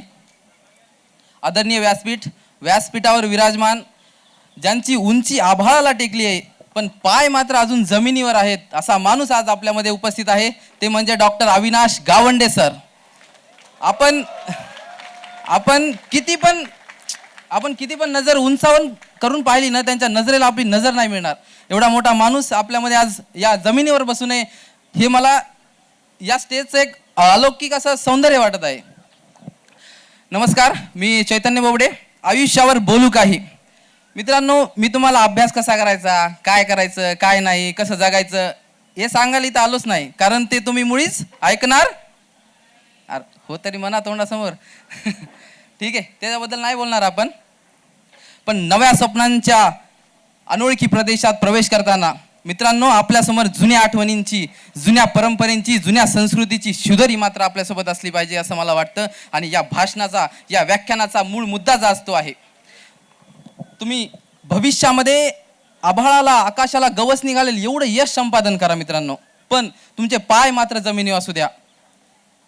आजची परिस्थिती बघितल्यावर मला असं वाटतंय की खरंच आपण जे करतायत ना त्यात आपण समाधानी आहेत का? की आपण जे करतात त्यात आपली आवड कितपर्यंत आहे, काय आहे, की उगाच कोणाच्या दडपणाखाली येऊन कोणी म्हणते म्हणून मी हे करतोय असं होईल का आपलं? हे स्वतःला एकदा विचारा स्वतः तुम्ही. मित्रांनो, या आपण 1 मेला कोणता दिवस साजरा केला? बरोबर आहे, महाराष्ट्र दिवस, महाराष्ट्र दिन. खरंच का आपल्याला महाराष्ट्र काय आहे माहिती का? या महाराष्ट्राच्या मातीमध्ये ज्या शूरवीरांनी काय पेरून घेतलंय, जे काय पेरून दिलंय ते आपल्याला खरंच जाणीव आहे का त्याची? या महाराष्ट्राला लाभलेली संस्कृती, या महाराष्ट्राची परंपरा आपल्याला माहिती का? खरंच आपण त्याचं आकलन कधी केलंय का? तर मित्रांनो, आज या महाराष्ट्रातल्या पोरांना, या महाराष्ट्रातल्या मुलींना विचारावं लागत आहे की आपल्याला महाराष्ट्र माहिती आहे का? याच्यापेक्षा दुर्दैवी गोष्ट काय असेल तर मला वाटत नाही की काही असेल. या महाराष्ट्रानं 2 संतांना जन्म दिला, संत ज्ञानेश्वर माऊली आणि संत तुकाराम महाराज. असे म्हणतात की संत ज्ञानेश्वरी रचिला पाया, तुका झालासे कळस. संत ज्ञानेश्वरांनी या भागवत संप्रदायाचा पाया रचला आणि संत तुकाराम महाराजांनी तो भागवत संप्रदाय इथपर्यंत वाढवला की त्यांनी त्यांचा कळस बनवला. आपण जर या 2 संतांना समजून घेतलं ना, तर अख्खा भागवत संप्रदाय, या महाराष्ट्राची परंपरा आपल्याला समजून येईल. असं म्हणतात की या जगाचा सार म्हणजे 4 वेद आहेत. कोणते माहिती का? 4 वेदाची नावं माहितीत का? ऋग्वेद, यजुर्वेद, अथर्ववेद आणि सामवेद. बरोबर आहे. या वेदांचा सार म्हणजे भगवद्गीता आहे आणि या भगवद्गीतेचा सार म्हणजे संत ज्ञानेश्वरांनी 9000 ओव्यांचा जो ग्रंथ लिहिलाय, जे यज्ञ केलाय, त्याला आपण भावार्थ दीपिका ज्ञानेश्वरी म्हणतो. आणि संत ज्ञानदेवांनी काय केलंय, या 9000 ओव्यांचा ग्रंथ 9 ओव्यांमध्ये म्हणजे पसायदानामध्ये त्यांचा सार लिहिलाय. किती जणांनी पसायदान ऐकलंय? किती जणांनी वाचलंय? बरं, किती जणांनी समजून घेतलंय? समजून घेतलं की हात खाली झाले. बघा, पसायदान, मी पसायदानावर बोलायला म्हणजे रात्र पण निघून जाईल, एवढे शब्द त्याच्यामध्ये भारी भारी, एकदम असं एका शब्दावर आपण कितीतरी वेळ बोलू शकतो. संत ज्ञानदेव काय म्हणतात? आता विश्वात्मके देवे येणे वाग्यत्न तोषावे, तोषो निमज द्यावे पसाय धान. हे संत ज्ञानेश्वरांनी डायरेक्ट या विश्वाच्या रचनाकारालाच मागणं केलं हो, की आता विश्वात्मके देवे, हे विश्वाच्या रचनाकारा, येणे वाग्यत्न तोषावे, मी हा जो 9000 ओव्यांचा यज्ञ केलाय, जो ज्ञानेश्वरी लिहिली, त्यावर जर तू संतुष्ट असशील तर मला एक दान दे. दान देखील काय मागितलं बघा ना, जे खळांची व्यंकटी सांडो, तया सत्कर मिरती वाढो, भूता परस्परे पडो मैत्र जीवांचे. की ज्यांची बुद्धी वाईट आहे, ज्यांचे विचार वाईट आहेत, त्यांचे ते वाईट विचार निघून जाऊ दे आणि त्यांच्यामध्ये सत्कर्म, चांगली रीती वाढू दे आणि एकमेकांचे आपण मैत्री संबंध वाढू दे. असे ज्ञानेश्वरांनी 16व्या वर्षात, वयाचं 16वं वर्ष होत्या माणसाचं, आणि 16व्या वर्षी असे विचार येणं म्हणजे खूपच मोठी गोष्ट आहे. आणि मला आवडलेल्या या ज्ञानेश्वरीच्या या पसायदानाच्या ओवी कोणत्या माहिती का? दुरितांचे तिमिर जावो, विश्व सुधर्म सूर्य पाहो, आणि जो जे वांचील तो ते लाहो प्राणी जात. संत ज्ञानेश्वर काय म्हणतात बघा ना, की 16 वर्षाचं पोरग काय म्हणते की जो जे वांचील तो ते लाहो प्राणी जात, ज्याला जे हवंय त्याला ते मिळू दे. अहो, असा विचार यायला ना आपलं अख्खं आयुष्य निघून जाते, तरी पण दुसऱ्याबद्दल असा विचार येत नाही. आणि 16 वर्षाचं पोरग म्हणते की ज्याला जे हवंय त्याला ते मिळू दे, जो जे वांचील तो ते लाहो. पण त्याआधी ज्ञानेश्वर काय म्हणतात की दुरितांचे तिमिर जावो, विश्व स्वधर्म सूर्य पाहो, जे अंधारात आहे त्यांचा अंधार निघून जाऊ दे, या विश्वरूपी सूर्याचा उदय होऊ दे, आणि मग जो जे वांचील तो ते लाहो प्राणी जात. काय म्हणजे या विचारांना कुठं थारा आहे का हो? आपण काय विचार करतात? दुसऱ्याचे चांगले मार्क बघून आपले आधीच आहे का नाही? तर आपल्याला हे माऊली समजले पाहिजे, आपल्याला ज्ञानोबा समजले पाहिजे, आपल्याला तुकाराम महाराज समजले पाहिजे. एक सुंदर कविता आहे बघा, मी नेहमी असं म्हणतो की काहीतरी देण्याचा प्रयत्न करा, आपल्याकडून काहीतरी देण्याचा प्रयत्न करा. कोणी म्हणतं माझ्याकडे पैसे आल्यावर मी देईल, माझ्याकडे हे आल्यावर ते देईल, पण खरं सांगू का, एक कविता आहे, ज्यांची बाग फुलून आली ना त्यांनी 2 फुलं द्यावीत, ज्यांचे सूर जुळून आले त्यांनी 2 गाणी गावीत, ज्यांच्या घरी ढग झुकले त्यांनी ओंजळभर तरी पाणी द्यावं, आणि ज्यांची उंची आभाळाला टेकली त्यांनी असंच ताटमाना करत बघू नये, ज्यांचे जन्म मातीत मळले त्यांना थोडं उचलून घ्यावं. अशी विचारसरणी आपली असू द्यावं. बघा, देवानं आपल्याला 2च ऑप्शन दिलेत, एक तर जे आहे ते इथंच ठेवून जा, नाहीतर तुकाराम महाराजासारखं वाटून जा. अख्खी 400 एकर जमीन तुकोबांनी वाटून दिली होती माहिती का? 400 एकर काय असते, आणि सगळ्या शेतकऱ्याची जे कर्ज होती इंद्रायणीमध्ये बुडून दिली होती. किती मोठं मन लागते त्याला. असं म्हणतात जेव्हा संत तुकाराम महाराज पांडुरंगाच्या दर्शनाला जात होते ना, तर पांडुरंग स्वतः झुकत होता म्हणे. का तर त्या तुकोबांचं एवढी भक्तीचं ओझं त्या पांडुरंगाला झालं होतं. एकदा पांडुरंगानं आग्रहच केला की तुकोबा तुम्ही काहीतरी मागाव, लय झालं हे ओझं म्हणते. आणि आपण एकदा देवाच्या मंदिरात गेलो तर बस अख्खा खानदानाला काहीतरी मागत राहतोय. तर तुकोबांना पांडुरंग म्हणते की तुम्ही काहीतरी मागा. तेव्हा तुकोबा काय मागतात, हेची दान देगा देवा तुझा विसर न व्हावा, गुण गाई ना आवडी हेची माझी सर्व जोडी.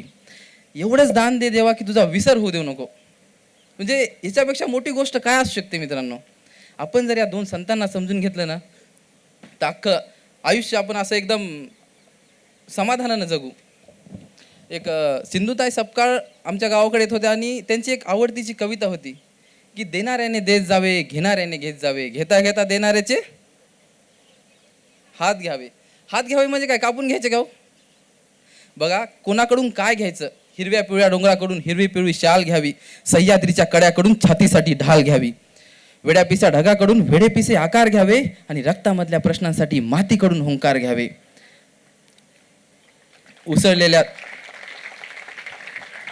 उसळलेल्या दर्यांकडून पिसाळलेली आयाळ घ्यावी आणि भरलेल्या भीमेकडून तुकोबांची माळ घ्यावी. घेणाऱ्याने घेत जावे, देणाऱ्याने देत जावे, देता देता घेणाऱ्याचे हात घ्यावे. हात घ्यावे म्हणजे त्या हातात जी दानत होती ना, ती आपल्या हातात येऊ द्या मित्रांनो. आणि आपण जिथं राहतात ना, त्या समाजात आपल्याकडे एक देणं असतं. याचा विचार तुम्ही खूप मोठे डॉक्टर होणार आहात आणि तर आपल्यासोबत आपल्या समाजाचा कसा विकास करता येईल, आपल्यासोबतचे कसे वर आणता येतील याचा थोडा विचार करत जा. बोलायला विषय भरपूर आहे, पण शेवटी एक दृष्टांत देतो आणि रजा घेतो. एकदा का नाही, मावळतीला जाणारा सूर्य प्रश्न करतो की मी गेल्यावर या जगाला प्रकाश कोण देईल. तेव्हा सगळे ग्रह सगळे तारे खाली मान घालून उभा असतात. कोणीच समोर येऊन धाडत दाखवत नसतं. तेव्हा एक छोटीशी पंथी समोर येते आणि ती म्हणते की हे प्रभू, तुम्ही गेल्यावर या अंधाराला भगदाड पाडण्याचं कार्य मी करते. आपण जरी सूर्य म्हणून नाही जगू शकलो ना, तरी आपण ती पंथी म्हणून आपापल्या कार्यक्षेत्रामध्ये होईल तेवढं आपल्या जण प्रकाश देण्याचं कार्य करा आणि होईल तेवढं आपल्यासोबत जे आहेत त्यांना वर आणण्याचा प्रयत्न करा. एवढं बोलून मी माझे भाषण संपवतो. धन्यवाद. थँक्यू. आयुष्याकडे पाहण्याचा नवीन दृष्टिकोन मिळाला. आता वळूया पुढील सादरीकरणाकडे. शब्दांमध्ये ज्वाला, ओवीतून उमटतो इतिहास, स्वराज्याची गाथा म्हणजेच तेजाचा श्वास. जिथे भावनांना असतो शिवरायांचा साज आणि वाणी होते जनतेची आवाज. चला चला तर ऐकूया ही स्वराज्य गाथा, भाऊंच्या असामान्य शब्दातून हृदयात झिरपणारी. भरभरून टाळ्यांमध्ये स्वागत करूया सुहास इंगळे सर 2021 बॅचमधून. हॅलो हॅलो दादा, थोडासा इको राहू द्या. हॅलो. अखंड महाराष्ट्राची कुलदैवत आई तुळजाभवानी, हिंदवी स्वराज्याचं देखणं स्वप्न जिच्या कुशीत निर्माण झालं त्या राष्ट्रमाता विश्वमाता जिजाऊ माँसाहेब. हेच हिंदवी स्वराज्याचं देखणं स्वप्न ज्या महापुरुषानं सत्यात उतरवलं ते राजा शिव छत्रपती. हेच हिंदवी स्वराज्याचं देखणं स्वप्न ज्या महापुरुषानं आपल्या खांद्यावर पेललं किंवा पुढं चालवलं ते राजा शंभू छत्रपती. या सर्वांच्या चरणावरती नतमस्तक होतो आणि थोडक्यात तुमच्याशी संवाद साधतो. खरं तर तुमच्यासारखी तरुण पोरं पाहिली ना तर डोळ्यासमोर विषय उभा राहतो, ते म्हणजे संभाजी महाराज. पण तुम्हाला संभाजी राज्य समजून सांगायचे तर तुम्हाला आधी स्वराज्य सांगितलं पाहिजे. जिजाऊ माँसाहेब सांगायला पाहिजे, शिवाजी राजे सांगायला पाहिजे, मावळे समजून सांगायला पाहिजे. म्हणून थोडक्यात तुमच्या समोर ठेवतोय स्वराज्य गाथा. एकीकडं मराठ्यांचं साम्राज्य वाढत चाललं. किल्ल्यामागं किल्ले स्वराज्यात येत होते, स्वराज्याचा विस्तार होत होता. गोष्टी मुघलांच्या डोळ्यावर आल्या. मराठ्यांना कुठेतरी रोखलं पाहिजे, मराठ्यांना कुठेतरी थांबवलं पाहिजे. अरे पण थांबवायचं कसं? मराठ्यांचा बालेकिल्ला पुरंदर ताब्यात घेतला पाहिजे. मराठ्यांचा बालेकिल्ला पुरंदर ताब्यात घेण्यासाठी दिलेर खान हजारोच्या सैन्यानं निघाला. दिलेर खानानं पुरंदरला वेढा मारला. बातमी छत्रपती शिवरायांपर्यंत पोहोचली. महाराजांनी विचार केला इतर वेड्यासारखा हाही वेडा असेल. जसे जसे दिवस निघून जातील तसा तसा वेडा शांत होईल. अरे पण तसं काही झालं नाही. जसे जसे दिवस निघून गेली, जेवढी जेवढी वादळी संकट वेड्यावर आली तेवढा तेवढा वेडा मजबूत झाला. गड किल्ल्यावरची शिदोरी आता संपत चालली आहे. किल्ल्यावरती किल्लेदार आहेत मुरारबाजी. मुरारबाजीनं विचार केला, खाण्या वाचून मेल्यापेक्षा लढून मेलेलं बरं, म्हणून मुठभर मावळे घेऊन मुरारबाजी दिलेर खानाच्या सैन्यावर जाऊन भिडतात. शेकडो नाही तर हजारो मुघल कापली जातात. तोच पराक्रम बघतो दिलेर खान मुरारबाजीला खुश होतो आणि हम मुरारबाजी हम तरी शमशेर पर बेहद खुश आहे. तू आमच्या पार्टीत ये, तुला 50 खोके देतो. 50 खोके एकदम ओके. राजकारणातला इतिहास तुम्ही ऐकला असेल. आमच्या पार्टीत ये, तुला 50 खोके देतो. अरे स्वराज्यातलं रक्त होतं ते पैशानं विकलं जाणारं नव्हतं. तळपायाची आग मस्तकाला जाते, मनातली तलवार बाहेर निघते आणि कूच होते ती दिलेर खानाच्या दिशेनं. दिलेर खान अंबारी हत्तीवरती बसलाय. दिलेर खानानं हत्तीवरून बाण मारला. तोच बाण मुरारबाजीच्या कंठात लागतो आणि मुरारबाजी धारातीर्थ पडतात. मावळ्यांनी मुरारबाजीला उचललं आणि गड किल्ल्याच्या दिशेने घेऊन धावले. बातमी छत्रपती शिवरायांपर्यंत पोहोचली. महाराजांनी विचार केला, अरे माझी माणसं राहिलीत तर या गड किल्ल्यांचा फायदा आहे. आणि म्हणून ज्यावेळेस आपला विजय आपल्याला दिसत नाही आणि आपली हार आपल्याला मान्य नसते, दोघांच्या मधला रस्ता छत्रपती शिवाजी महाराजांनी काढला आणि 1665 पुरंदरचा तह झाला. या पुरंदरच्या तहामध्ये 23 किल्ले मुघलांच्या ताब्यात गेले. कितीतरी होऊन लक्ष मुद्रा मुघलांच्या ताब्यात गेल्या. स्वराज्य पार मोकळं झालं. आता सर्वजण चिंतेत आहे. रायगडावरती सभा बसली. सभेसाठी जिजाऊ महासाहेब आहेत, मावळे आहेत, छत्रपती शिवाजी महाराज आहे. जिजाऊ महासाहेबांच्या तोंडून उद्गार निघाले, शिवबा मोहीम झाली पाहिजे. तेवढ्यात रायगडावरती सवारी आली ती तानाजी मालुसरे यांची. छत्रपती शिवाजी महाराजांना कळालं तानाजी आलाय. कशासाठी आलाय? रायबाच्या लग्नाचं निमंत्रण घेऊन आलाय. महाराजांनी बाकी मावळ्यांना सांगितलं, तानाजीला मोहिमेची माहिती मिळता कामा नये. कारण ज्या क्षणी तानाजीला मोहिमेची माहिती मिळाली त्या क्षणी स्वतःच्या पोराचं लग्न सोडून तानाजी लढायला आल्याशिवाय राहणार नाही, हा विश्वास आपल्या मावळ्यांवरती होता. अरे व्हायला नको होतं तेच झालं. तानाजीला मोहिमेची माहिती मिळाली आणि एकीकडे जिजाऊनी शपथ घेतली. आपल्या पायातलं वाहन आई जगदंबेच्या मंदिरासमोर काढून ठेवलं. ही आई जगदंबे तोपर्यंत पायात वाहन घालणार नाही जोपर्यंत कोंढाणा स्वराज्यात येणार नाही. एकीकडे जिजाऊनी शपथ घेतली, दुसरीकडे तानाजीने विडा उचलला. महाराज आधी लगीन कोंढाण्याचं आणि मग माझ्या रायबाचं. तेच मुठभर मावळे घेऊन तानाजी कोंढाण्यावर चालून जातात. उदय भान राठोड नावाचा नाग मारला गेला. नागिन नावाची तोप सह्याद्रीच्या कडे कोट्यात लोटल्या गेली. कोंढाण्याचा सिंहगड झाला. तानाजी धारा तीर्थ पडले आणि म्हण रुजू झाली. गडाला पण सिंह गेला. असे होते तानाजी मुरारबाजी. पण आताचे तानाजी मुरारबाजी तसे राहिलेत का? अरे राहिलेत का? नाही. आताचे तानाजी मुरारबाजी बोलू लागलेत फितुरांच्या भाषा. आपल्याच डोळ्या देखत आपल्याच माय बहिणीची कत्तल होताना बदलत नाही त्यांच्या चेहऱ्यावरील रेषा. राजा तुम्ही म्हणाल नसेल तानाजी नसू दे, नसेल मुरारबाजी नसू दे, लढू जनतेसाठी, झगडू जनतेसाठी, पण ती जनता तरी त्या लायकीची राहिली कुठं? पैसे घेऊन देह विकणारी बाई आणि पैसे घेऊन मत देणारी जनता, यात तरी आता फरक उरलाय कुठं?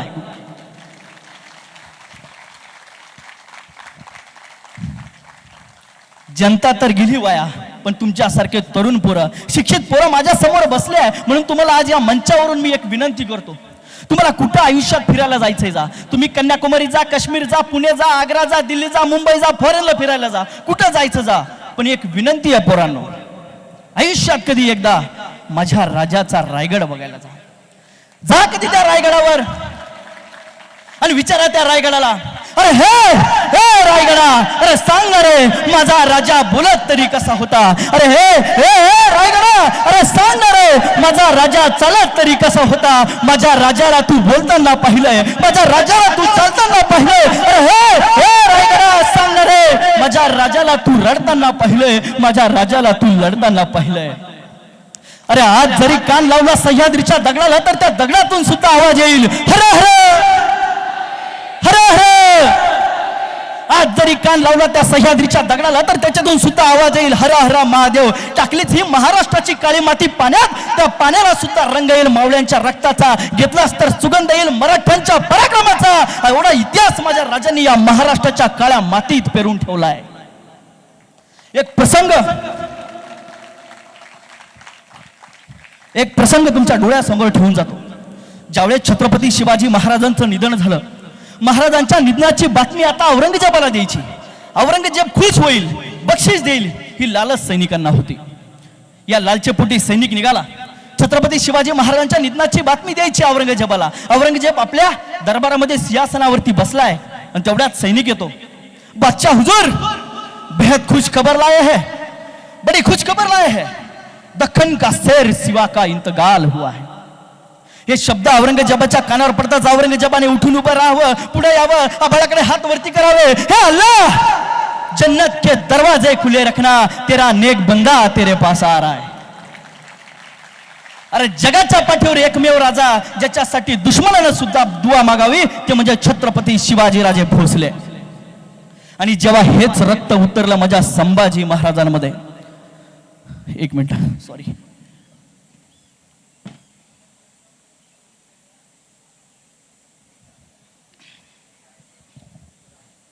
जेव्हा हेच रक्त उतरलं माझ्या संभाजी महाराजांमध्ये आणि याच शंभू राजाच्या चरित्राची इंद्रायणी आज तुमच्या हृदयाच्या पंढरीपर्यंत पोहोचवला आलोय. हीच ते इंद्रायणी जिच्या तीरावरती तुकोबांनी गाथा लिहिली, हीच ते इंद्रायणी जिच्या तीरावरती ज्ञानेश्वरांनी ज्ञानेश्वरी लिहिली, हीच ती इंद्रायणी जी तुकोबा ज्ञानोबा शिवबांचे विचार घेऊन संस्कार घेऊन वाहायला लागली. एकीकडे तुकोबा ज्ञानोबा शिवबांचे संस्कार घेऊन विचार घेऊन वाहणारी इंद्रायणी, आणि दुसरीकडे आपला मूळ पुरुष शिवशंकर याच्या मस्तकात उगम पावलेली गंगा नदी भीमा नदीहून पुढे वाहायला लागली. एकीकडे भीमा नदी, दुसरीकडे इंद्रायणी, दोन्ही नद्यांचा संगम झाला वडू आणि तुळापूर या गावामध्ये. पुण्याजवळ ही गावं आहेत. दिवस होता गुढीपाडव्याचा, अखंड महाराष्ट्रातून वाहणाऱ्या या नद्या. त्यांनी पाहिलं आज गुढीपाडव्याचा दिवस आहे, अख्ख्या महाराष्ट्रामध्ये सगळ्यांच्या घरासमोर सळा रांगोळ्या, प्रत्येकाने नवे कपडे परिधान केले, प्रत्येकाच्या घरामध्ये पूर्णाचा स्वयंपाक आहे, घरावरती गुढी उभारली आहे. पण वडू आणि तुळापूर या दोन्ही गावामध्ये कुठल्याही प्रकारचं सणाचं वातावरण मला दिसत नाही. हा प्रश्न पडला त्या नद्यांना. त्या नद्यांनी त्या गावाला प्रश्न विचारला, आज अख्खा महाराष्ट्र सणाच्या धुंदीत आहे, पण तुमच्या दोन्ही गावामध्ये कुठल्याही प्रकारचं सणाचं वातावरण आम्हाला दिसत नाही. काय कारण आहे? त्या गावाने त्या कारण जेव्हा सांगितलं ते कारण तुम्ही ऐका. काल म्हणजे गुढीपाडव्याचा आधीचा दिवस, माझ्या शंभू राजाचं रक्त या मातीत सांडलं, माझ्या शंभू राजाची राख या मातीत सांडली, मग का आम्ही हा सण साजरी करावा? हे शब्द त्या नद्यांच्या कानावर पडतात. आसवांचा महापूर आला, अरे आसवांचा महापूर आला, आणि आसवांच्या महापुरामध्ये शंभू राजाचं रक्त वाहून गेलं, शंभू राजाची राख वाहून गेली, शंभू राजाचं नेतृत्व वाहून गेलं, शंभू राजाचं कर्तृत्व वाहून गेलं, आणि उरला फक्त चिखल, कुठल्या इतिहासाचा चिखल, माझ्या शंभू राजाच्या बदनामीचा चिखल. आणि आज 350 वर्ष झाली, थंड पडलाय महाराष्ट्र, गाड झोपलाय सह्याद्री, आणि पेटून उठत नाही या भगव्या. अरे उठ उठ भगव्या, सांग ओरडून या जगाला, कसा होता तुझा शंभू राजा, कसा होता माझा शंभू राजा.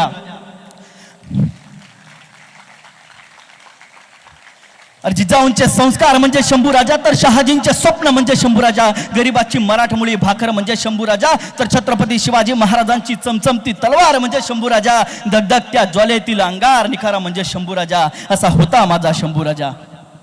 आणि मग ज्यावेळेस गद्दारी झाली या महाराष्ट्राच्या काळ्या मातीसोबत, ज्यावेळेस गद्दारी झाली या हिंदवी स्वराज्यासोबत, माझ्या संभाजी महाराजांना आता पकडण्यात आलाय.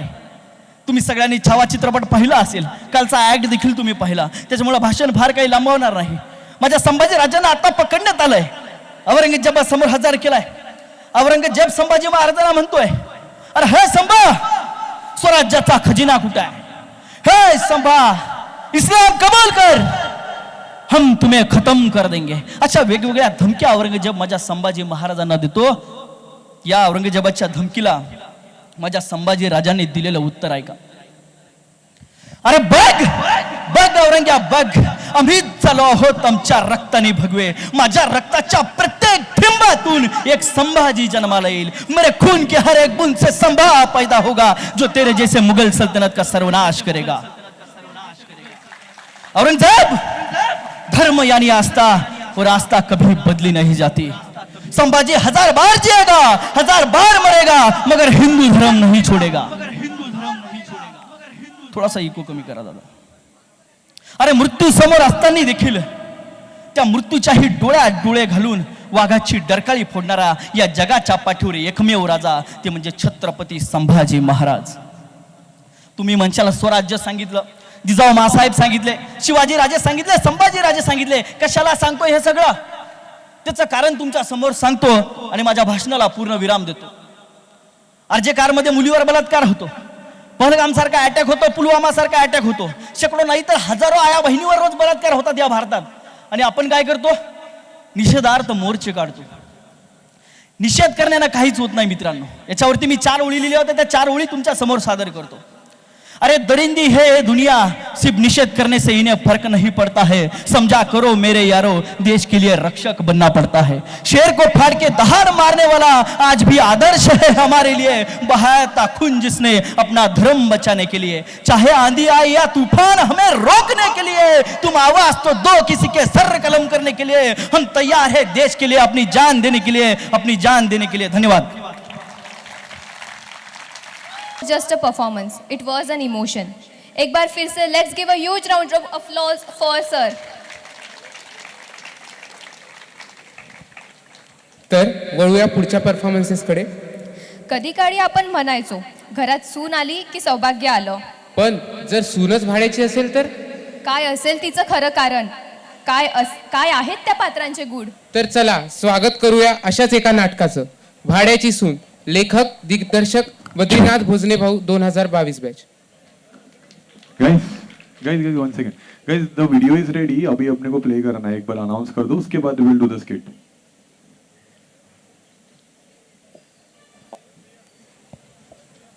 आपल्या समोर आता एक व्हिडिओ सादर करणार आहे, तर जोरदार टाळ्यांनी स्वागत करूया.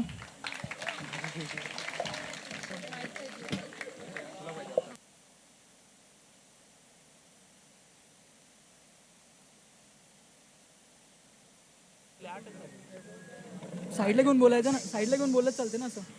साईड कर नको. तर जेव्हा तुमचा ऍक्ट तुम्हाला असं पकडायचं आहे. इथे ठेवून तोपर्यंत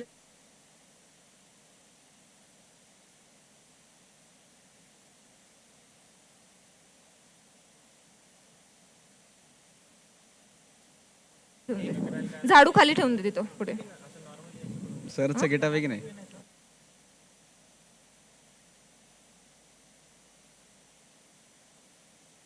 Oh, check one. Guys, can you announce one more time for the video? Guys, announce one more time for the video.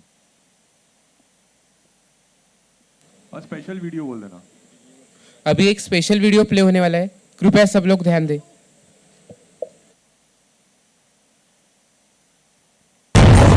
I'll find you through the dust and the storm. I'll find you through these machines I'll carry.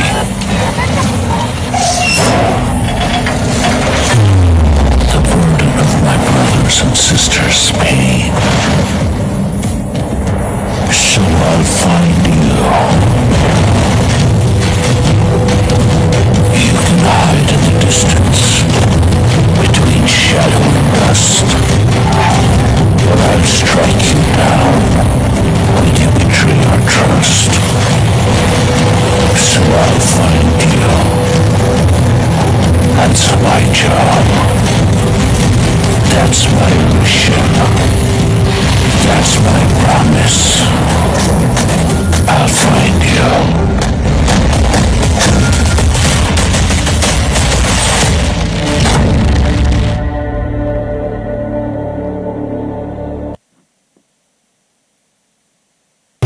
That's my promise.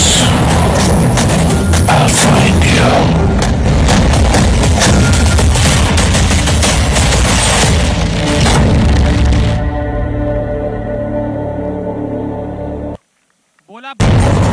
I'll find you.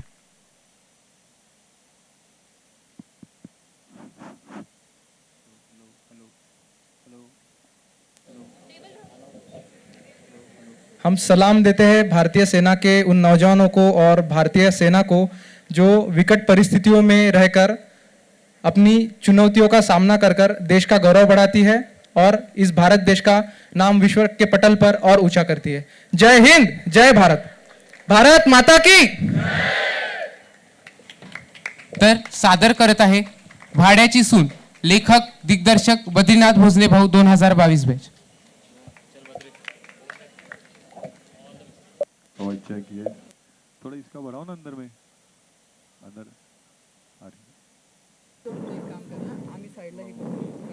काय आजच्या बातम्या, थोडं जमके बोलो. काय आजच्या बातम्या, काय आलंय बघू तरी. जीएमसी मध्ये इंथोजिया ऑर्गनाइज झालंय. और बोलना पड़ेगा भाई, जम के बोलो, चिल्ला के बोलना पड़ेगा. थोड़ा माइक निकाली लो फिर. काय डॉक्टर लोकांना काम धंदे नाही, काय पण करतात. मुक्ता, अगं ये मुक्ता, मला चहा आण बघू. Hello hello. काय हो तुमचं? कोंबड्याच्या आधी उठता आणि चहाच्या करत सुटता. दम धरा जरा, आणते.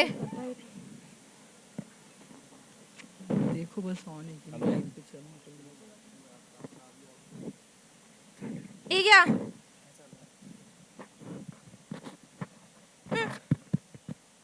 आता हे काय? कुठं काय अगं मुक्ते, दूध कुठे? असेल की दूधवाल्याकडे, मला काय विचारताय? तुला माहितीये ना मला बिनदुधाचा चहा चालत नाही ते. अगं मीच काय, या घाशीराम भाड्याच्या आजच्या पंजानेही कधी बिनदुधाचा चहा पिला नाही. मला तर माहिती हो, मग त्या मेला दूधवाल्याला कोण सांगणार की या भाड्यांना बिनदुधाचा चहा नाही चालत? काय काय बोललीस? अहो तो मेला रामू उधारीवर देणार नाही म्हणतो दूध. त्या हेमल्याला काय जात आहे बोलायला? आता त्याला पैसे द्यायचे म्हणजे आधी पेन्शन यायला नको? बाई माझं नशीबच फुटक. हे परमेश्वरा, अजून किती दिवस धावशील? ना पत्री मूळबाळ दिलं आणि त्यावर परिस्थिती ही अशी. अजून किती परीक्षा बघणार आहेस रे देवा? अगं ये म्हातारे, इतके दिवस सोबत काढले, आता थोड्यासाठी कच खातेस होय? नाही हो, पण तुमची अशी परिस्थिती बघवत नाही मला. मी काय म्हणते? आता काय? नाही म्हणजे मी म्हणत होती आपण दोघच या घरात राहतो तर 2 खोले कशाला देऊ की एक भाड्याने? म्हणजे तुला काय म्हणायचंय? आता भाड्यांवर ही वेळ आली की त्यांनी भाड्याच्या पैशावर जगायचं? मी तर त्यावरच जगती हो, पण काही भोका नाही पडत. तर आता ठरवलंच आहेस तर ही विचारपूस कशाला? करा मनासारखं. मग मी लगेच उद्याच बाजूच्या पिंटाकडे जाऊन खोली भाड्याने मिळेल अशी पाटी बनवायला सांगते. सांगू ना? चल, मला आंघोळीला पाणी ठेव. हो हो, ठेवते ठेवते.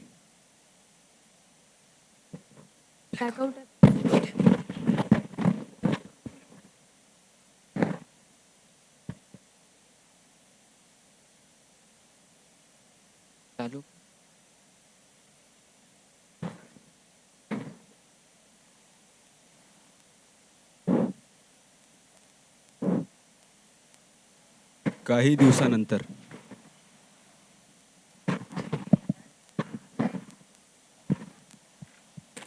कुणी आहे का घरात?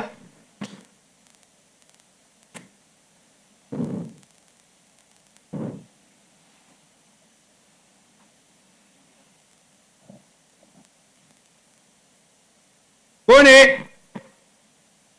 नमस्ते काका. काका ती बाहेर पाटी पाहिली मी, तुम्ही घर भाड्याने देताय वाटतं? नाही नाही, मी नाही देत आहे. मग ती पाटी हो काका. मुक्ते, अगं ये मुक्ते, तुझं गिराईक आलंय बघ. बाई बाई नुसतं वीट आणलं बघा या माणसाने. काय हो? अगं कोण आलंय ते बघ तरी. कोण रे तू? आजी, ते घर बघायला आलो होतो आजी. दिसलं नाही का बाहेर तुला? परत फालतू विनोद. नाही हो आजी, घर बघायला म्हणजे भाड्याने घेण्यासाठी आलो होतो. अगं बाई असं पहिलं नाही का सांगायचं? या या आत या.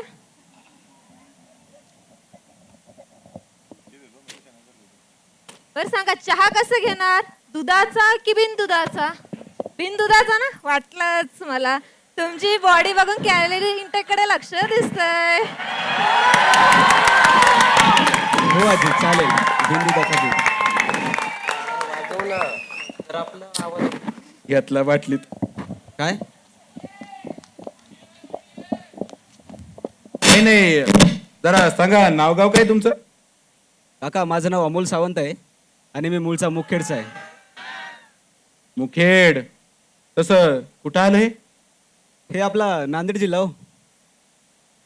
तसं बायका पोरं काय आहे का नाही? आहे ना, घरी बायको आणि एक 10 वर्षाचा मुलगा आहे. तशी तुमची तब्येत कशी आहे? मला काय दाढ भरली आहे. हे घ्या. धन्यवाद आजी.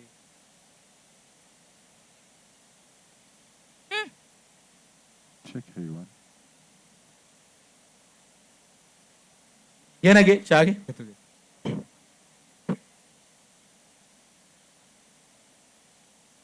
अरे घे ना चहा घे. तसं काम काय करतो? काम होय काका, मी सेंट फ्रान्सिस सेल्स डे हायस्कूलमध्ये क्लर्क आहे. म्हणजे नेमकं काम काय करता? अगं चपराशी आहे. चपराशी नाही हो काका, वेगळं असते ते. वेगळं कसं? तसं जास्त काही वेगळं नसते म्हणा. आजी ते खोली दाखवणार होते. जागा मुक्ते, खोली दाखव याला. चल रे बाबा लवकर, नाहीतरी कॅसेट परत चालू व्हायची.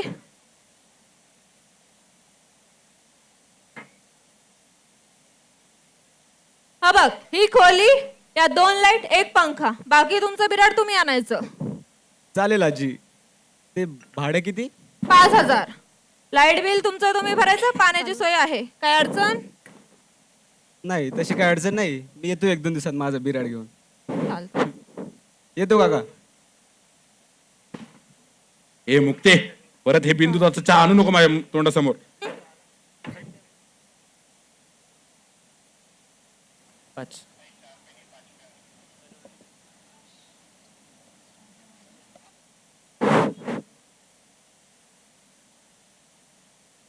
Hello hello. हॅलो. काही दिवसानंतर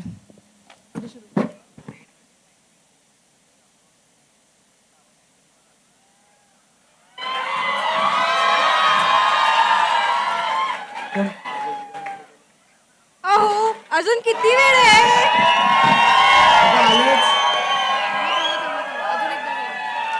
ओ पप्पा, अजून किती चालवणार आहेत? पाय दुखतायत ना माझे. तुझ्या एवढा असताना 3-4 किलोमीटर चालत जायचो रे शाळेत, आणि इतक्याला तुझे पाय दुखतायत? नाटकी. राहू द्या हो पप्पा, किती वेळेस तीच तीच कहाणी सांगणार? मागच्या वेळेस तुम्ही 5 किलोमीटर म्हटलं होतं. गब्बर बनते, आता मार खाशील फुकटचा. चल. मम्मी चल रे लवकर, नाहीतर या उन्हात मी उभी राहून टॅन होईल. हे काय आलंच? जाय, दार उघडते. अगं बाई, आलाय वाटतं. या या, बिराड घेऊनच आलाय वाटतं. आजी, ही माझी बायको स्वीटी. नमस्ते आजी. सुखी राग युनिट ट्रेडिशन्स. तसं हिचं नाव शेवंत आहे, पण घरीला स्वीटीच बोलतात. आणि हा माझा मुलगा बंटी. बाल मुकुंद. अरे वा. जरा खोडकरच आहे. असणारच, लेकरं खोडा नाही करणार तर कोण करणार? चालणार नाही. या घरात राहायचं असन तर काही नियम पाळावे लागतील. भिंतीत खिळे टोकायचे नाही, हे थेर माझ्या पुढे करायचे नाही. आणि भाडं मला वेळेवरच लागतं. हो काका, चालेल.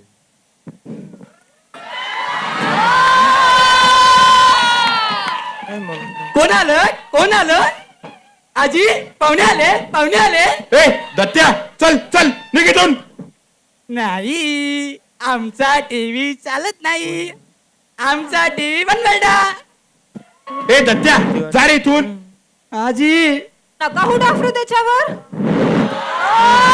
काका, हा मुलगा कोण आहे आणि असं का करतोय? पावळट आहे, पावळट. पावट नाही हो, धोर डोक्यात कमीच आहे. इथंच चाळीतल्या राण्यांचा मुलगा आहे. Oh God, how cruel you are. काकू, तू किती चांगली आहेस.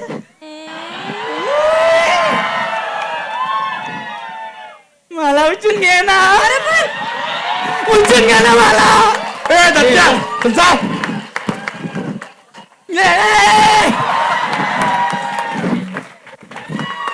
चला मग, आम्ही पण येतो. लावून घ्या तुमचं बिराड. काय लागलं तर आवाज द्या, इथंच आहे मी. हो आजी, लगेच. मी पण इथंच आहे.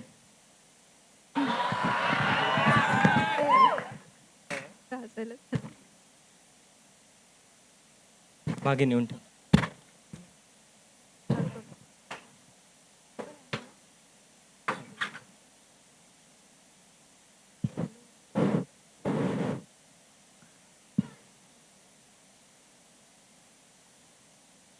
Hey guys, good morning. ये मेरा नया घर है और अब हम यहाँ रहेंगे.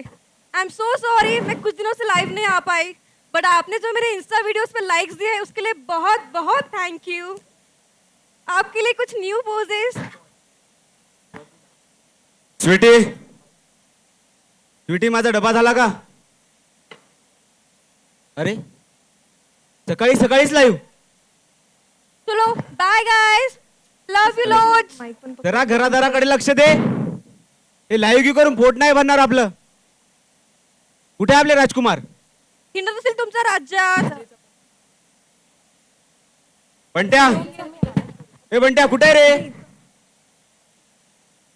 Left right left, left right left, at your service sir. Sir नाही, क्लर्क कहते। अरे डांबरेटा, शाळेचे कपडे कुठे आहेत तुझे? बॅग मध्ये. ही हसायला काय झाले? तुझ्या अशा वागण्यामुळे तर बिघडले ते. नाटकी करतात. बाळ शाळेत का नाही जात रे? अगं आई, तुला माहितीये का, मला त्या शाळेमध्ये आकाशात भरारी घ्यायची असती, बट त्या आकाशात भरारी घेणाऱ्या मनाला रांगेत कैद करून बसवतात. नको असलेल्या त्या परीक्षा घेतात आणि काही मुबलक पैशांसाठीच हे असे लोक त्यांची चाकरी करतात. डांबरेटा, पप्पा, नाटकी पप्पा, शाळेत जायचं नाही, नाटकी लागतंय पप्पा. नका नका नका। डॅडी,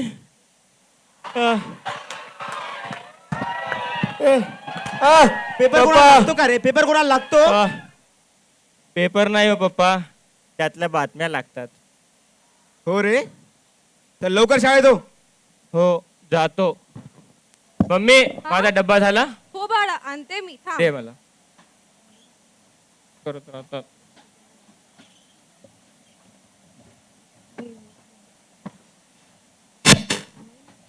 हे बाळा, चल ठीक आहे, येतो मी. Bye bye. बाय.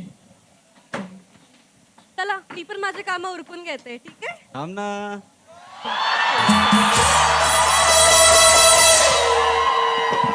कोई नहीं है बस तुम हो साथ, कहनी थी तुमसे जो दिल की बात। कोई नहीं है बस तुम हो साथ, कहनी थी तुमसे जो दिल की बात। लो आज मैं कहती हूँ। वहिनी, ओ वहिनी, वहिनी, ओ वहिनी, वहिनी. कोण आलंय की? जा बघ लवकर कोण आले, जा बघ. अहो वहिनी, मी तुमच्या शेजारीच राहते. या नमस्कार. कधी आला तू राहायला? हेच 2-3 दिवस झाले असेल. बरे बरे. मस्त. चल ग, मी निघतो, मला उशीर होतो.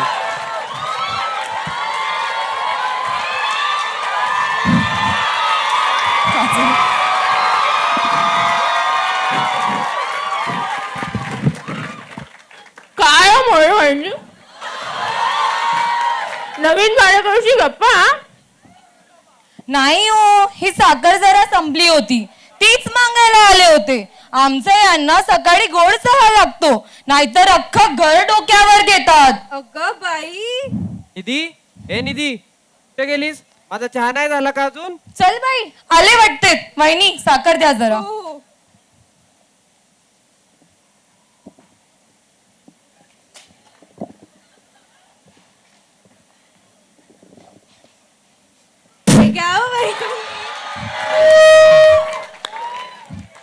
झालं का?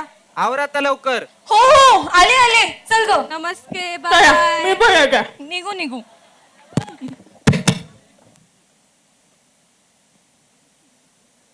आईला सकाळी सकाळी पैशांसाठी बायांच्या मागे लागायचं म्हणजे अवघड काम.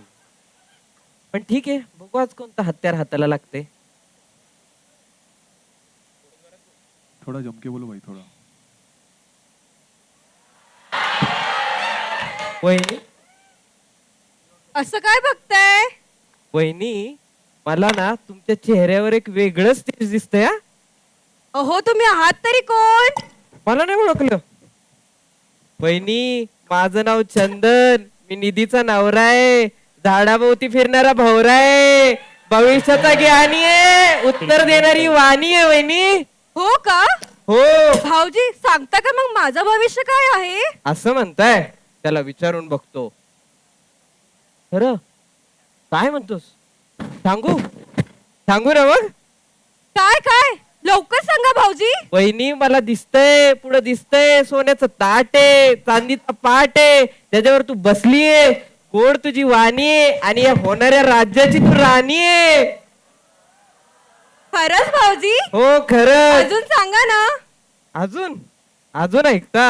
हा मी तर सांगणारच. ही आपली सेवा आहे, पण त्याला अपेक्षित थोडा मेवा आहे. लोक करतील तुझा हेवा जर देशील त्याला थोडा मेवा. बरोबर भाऊजी, आणते मी पैसे.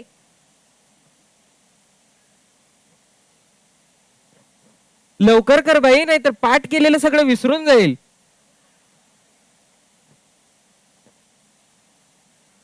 हे घ्या भाऊजी 100 रुपये. आणि सांगा ना मला, मी किती रील्स बनवते, किती व्हिडिओज पोस्ट करते, बरं. तरीही त्याला हवे तसे व्ह्यूज येत नाही. माझे फॉलोअर सुद्धा वाढत नाही. माझा दुःख खूप मोठा आहे भाऊजी. बाई तू त्याची काळजी करू नको. तुला वाटत नाही का तू सगळीच खूप मोठी आहे? म्हणजे मला म्हणायचंय की त्या राशीत शनी थोडा वाकडा आहे, मंगळाचा आकडा आहे, राहू केतू सोबत आहे. म्हणतायत नवीन फोन घे. फोन? हो फोन. कोणता फोन? आयफोन. आयफोन? तो तर खूप महाग असतो भाऊजी. हा महाग तर असतो, पण आता काहीतरी मिळवायचं म्हणल्यानंतर काहीतरी द्यावं लागेल की नाही? अहो कुठे राहिलात? या की चहा ढोसायला. वहिनी मी येतो. आमचं जरा मेंदूत क्रॅक आहे. शिकतो मी. पण तुम्ही सांगितलं भाऊजी बरोबरच बोलले होते. मला नवीन फोन घ्यायलाच हवा.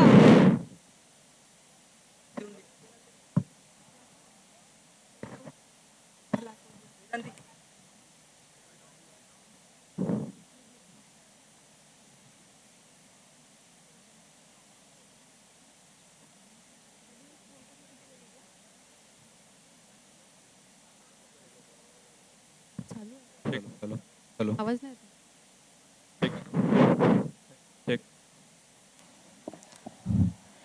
शाळेमध्ये. Good morning ma'am. Good morning good morning. ते एक्झामचं टाइम टेबल तयार झालं का? एक्झामचं टाइम टेबल? हो हो. Yes ma'am. वाटल्यास मी लगेच लावून देईन नोटीस बोर्डवर. लाव लक्की लाव आणि डू इट क्विक. येस.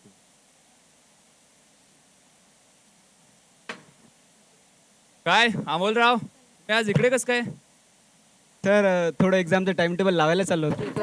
बर हे ऐकलं तुम्ही नवीन घरी शिफ्ट झालाय? हो सर, पण तुम्हाला कसं माहिती? अहो स्वीटी वहिनीच्या रील्स बघतो आम्ही. काय नाचत्या वहिनी, काय तो ठुमका. आहा एक नंबर. मस्त बायको भेटली हा तुम्हाला. हो ना. बर येतो मी.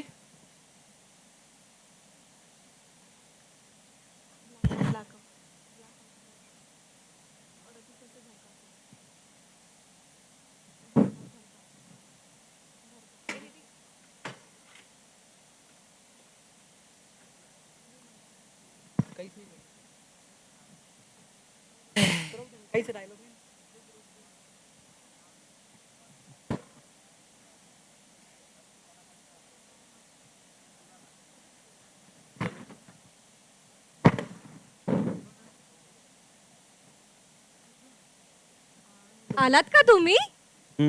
थांबा मी पाणी आणते तुमच्यासाठी.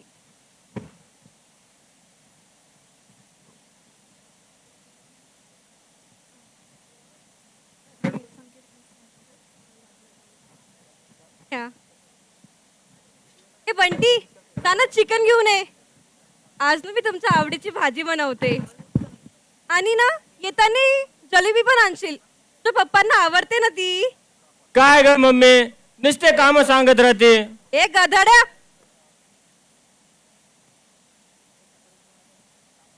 हे घे पैसे आणि जा. नाही मी नाही जात. अरे जा की. नाही मी नाही जाणार. बरं उरलेले तुला ठेव. अरे वा, ते इकडे.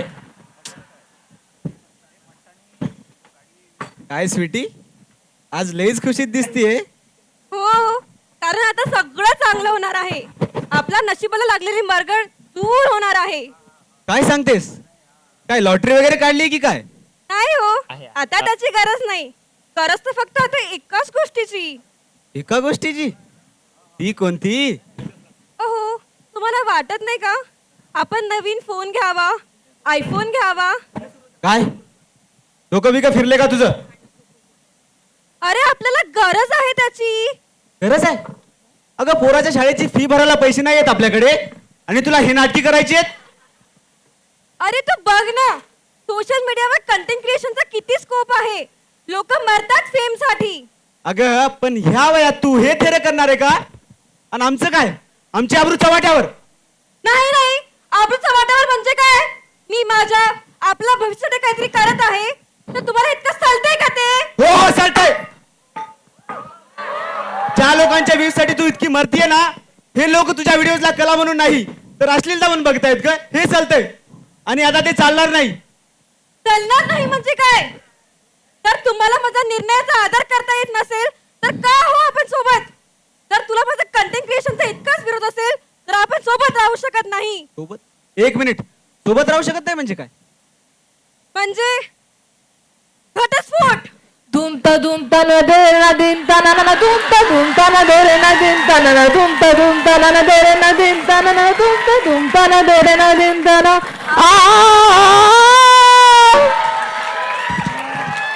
काय घटस्फोट? हो हो, घटस्फोट. माझ्या स्वप्नांचा आड येणारा कोणत्या पण गोष्टीला मी घाबरणार नाही. काय रे, काय काय चाललंय? काय धिंगाणा लावलाय? अरे काय तिसरा पारा आहे? झोपमोड झाली ना माझी. झोपमोड झाली ना फक्त? इथं माझा काडीमोड व्हायला निघालाय. काडीमोड? हा काडीमोड. अरे पण एवढं झालं तरी काय काडीमोड व्हायला? विचारा हिलाच. काका बघा, हा माझ्या स्वप्नांचा आड येतोय. माझ्या कलेला अश्लीलता म्हणताना जरा पण लाज नाही आली. मी एक नवीन फोन काय मागितला तर मला हा नको नको ते बोलताय. अरे पण हे काय कारण झालं का काडीमोड घ्यायला? अहो पण थांब, आता मला बोलू दे. आलंय की माथाला तळपडायला. लग्न म्हणजे बावल्या बावलींचा खेळ वाटतो या नव्या पिढीला. जरा रुसवा फुगवा झाला नाही की चालले संसार मोडायला. अगं बाई, सोशल मीडिया हे लोकांना एंटरटेन करायला, स्वतःला व्यक्त होण्याचं एक साधन आहे.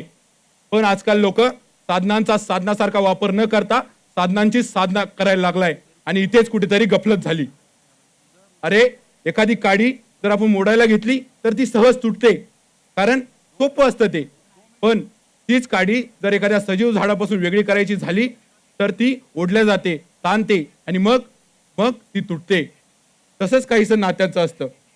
तुमच्या या भांडात त्या लेकराची साल ओरबडू देऊ नका. अरे भाडेकरू म्हणून नाही तर मुलगा आणि सून म्हणून सांगतोय तुम्हाला. बाकी पुढचा निर्णय तुमचा, तुम्ही घ्यायचा आहे. चला मी येतो. चल ग. बद्री भाई थोड़ा माइक ना अपने पास में लो. माइक आपका ऑफ है, थोड़ा पास में low.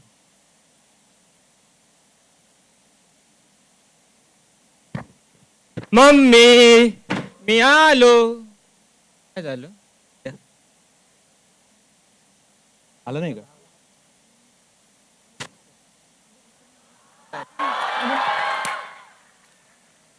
Mummy chicken. Thank you. Thank you.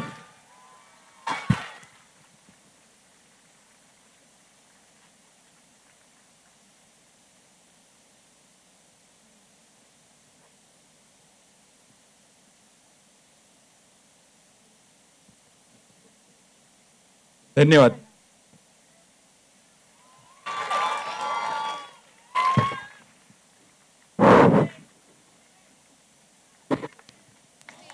टाळ्या होऊ द्या सगळ्या पात्रांसाठी.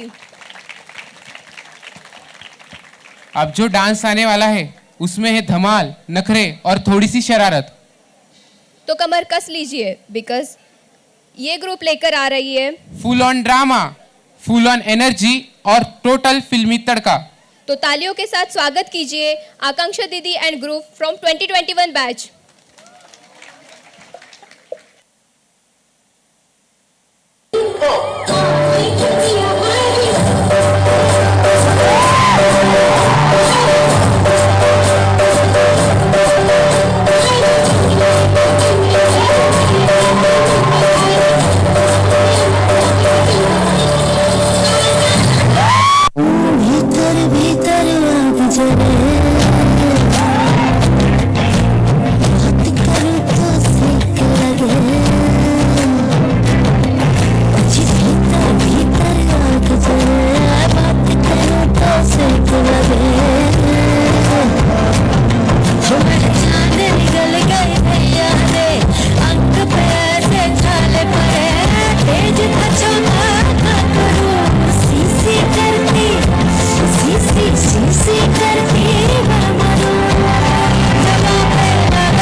तुम धूप भी हो छाया भी, तुम मेनका हो तुम अप्सरा हो, तुम मोह भी हो माया भी। तुम ऐसे हो आए, तुम ऐसे हो छाए, तो देखो मैं आए तुम्हीं को। तुम ऐसे हो आए, तुम ऐसे हो छाए, तो देखो मैं आए तुम्हीं को।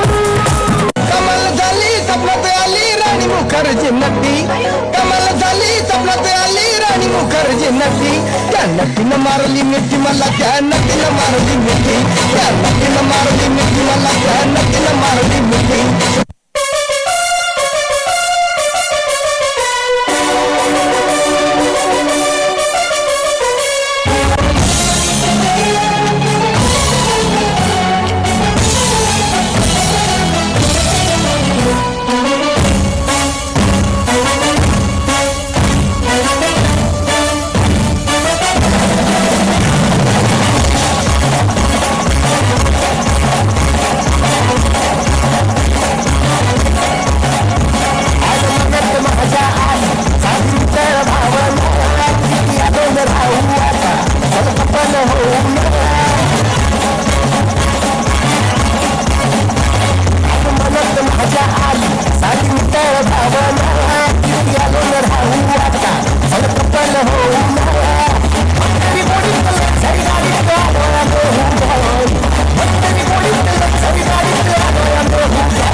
सांगितलं कळत नाही, इंग्लिश मध्ये सांगू।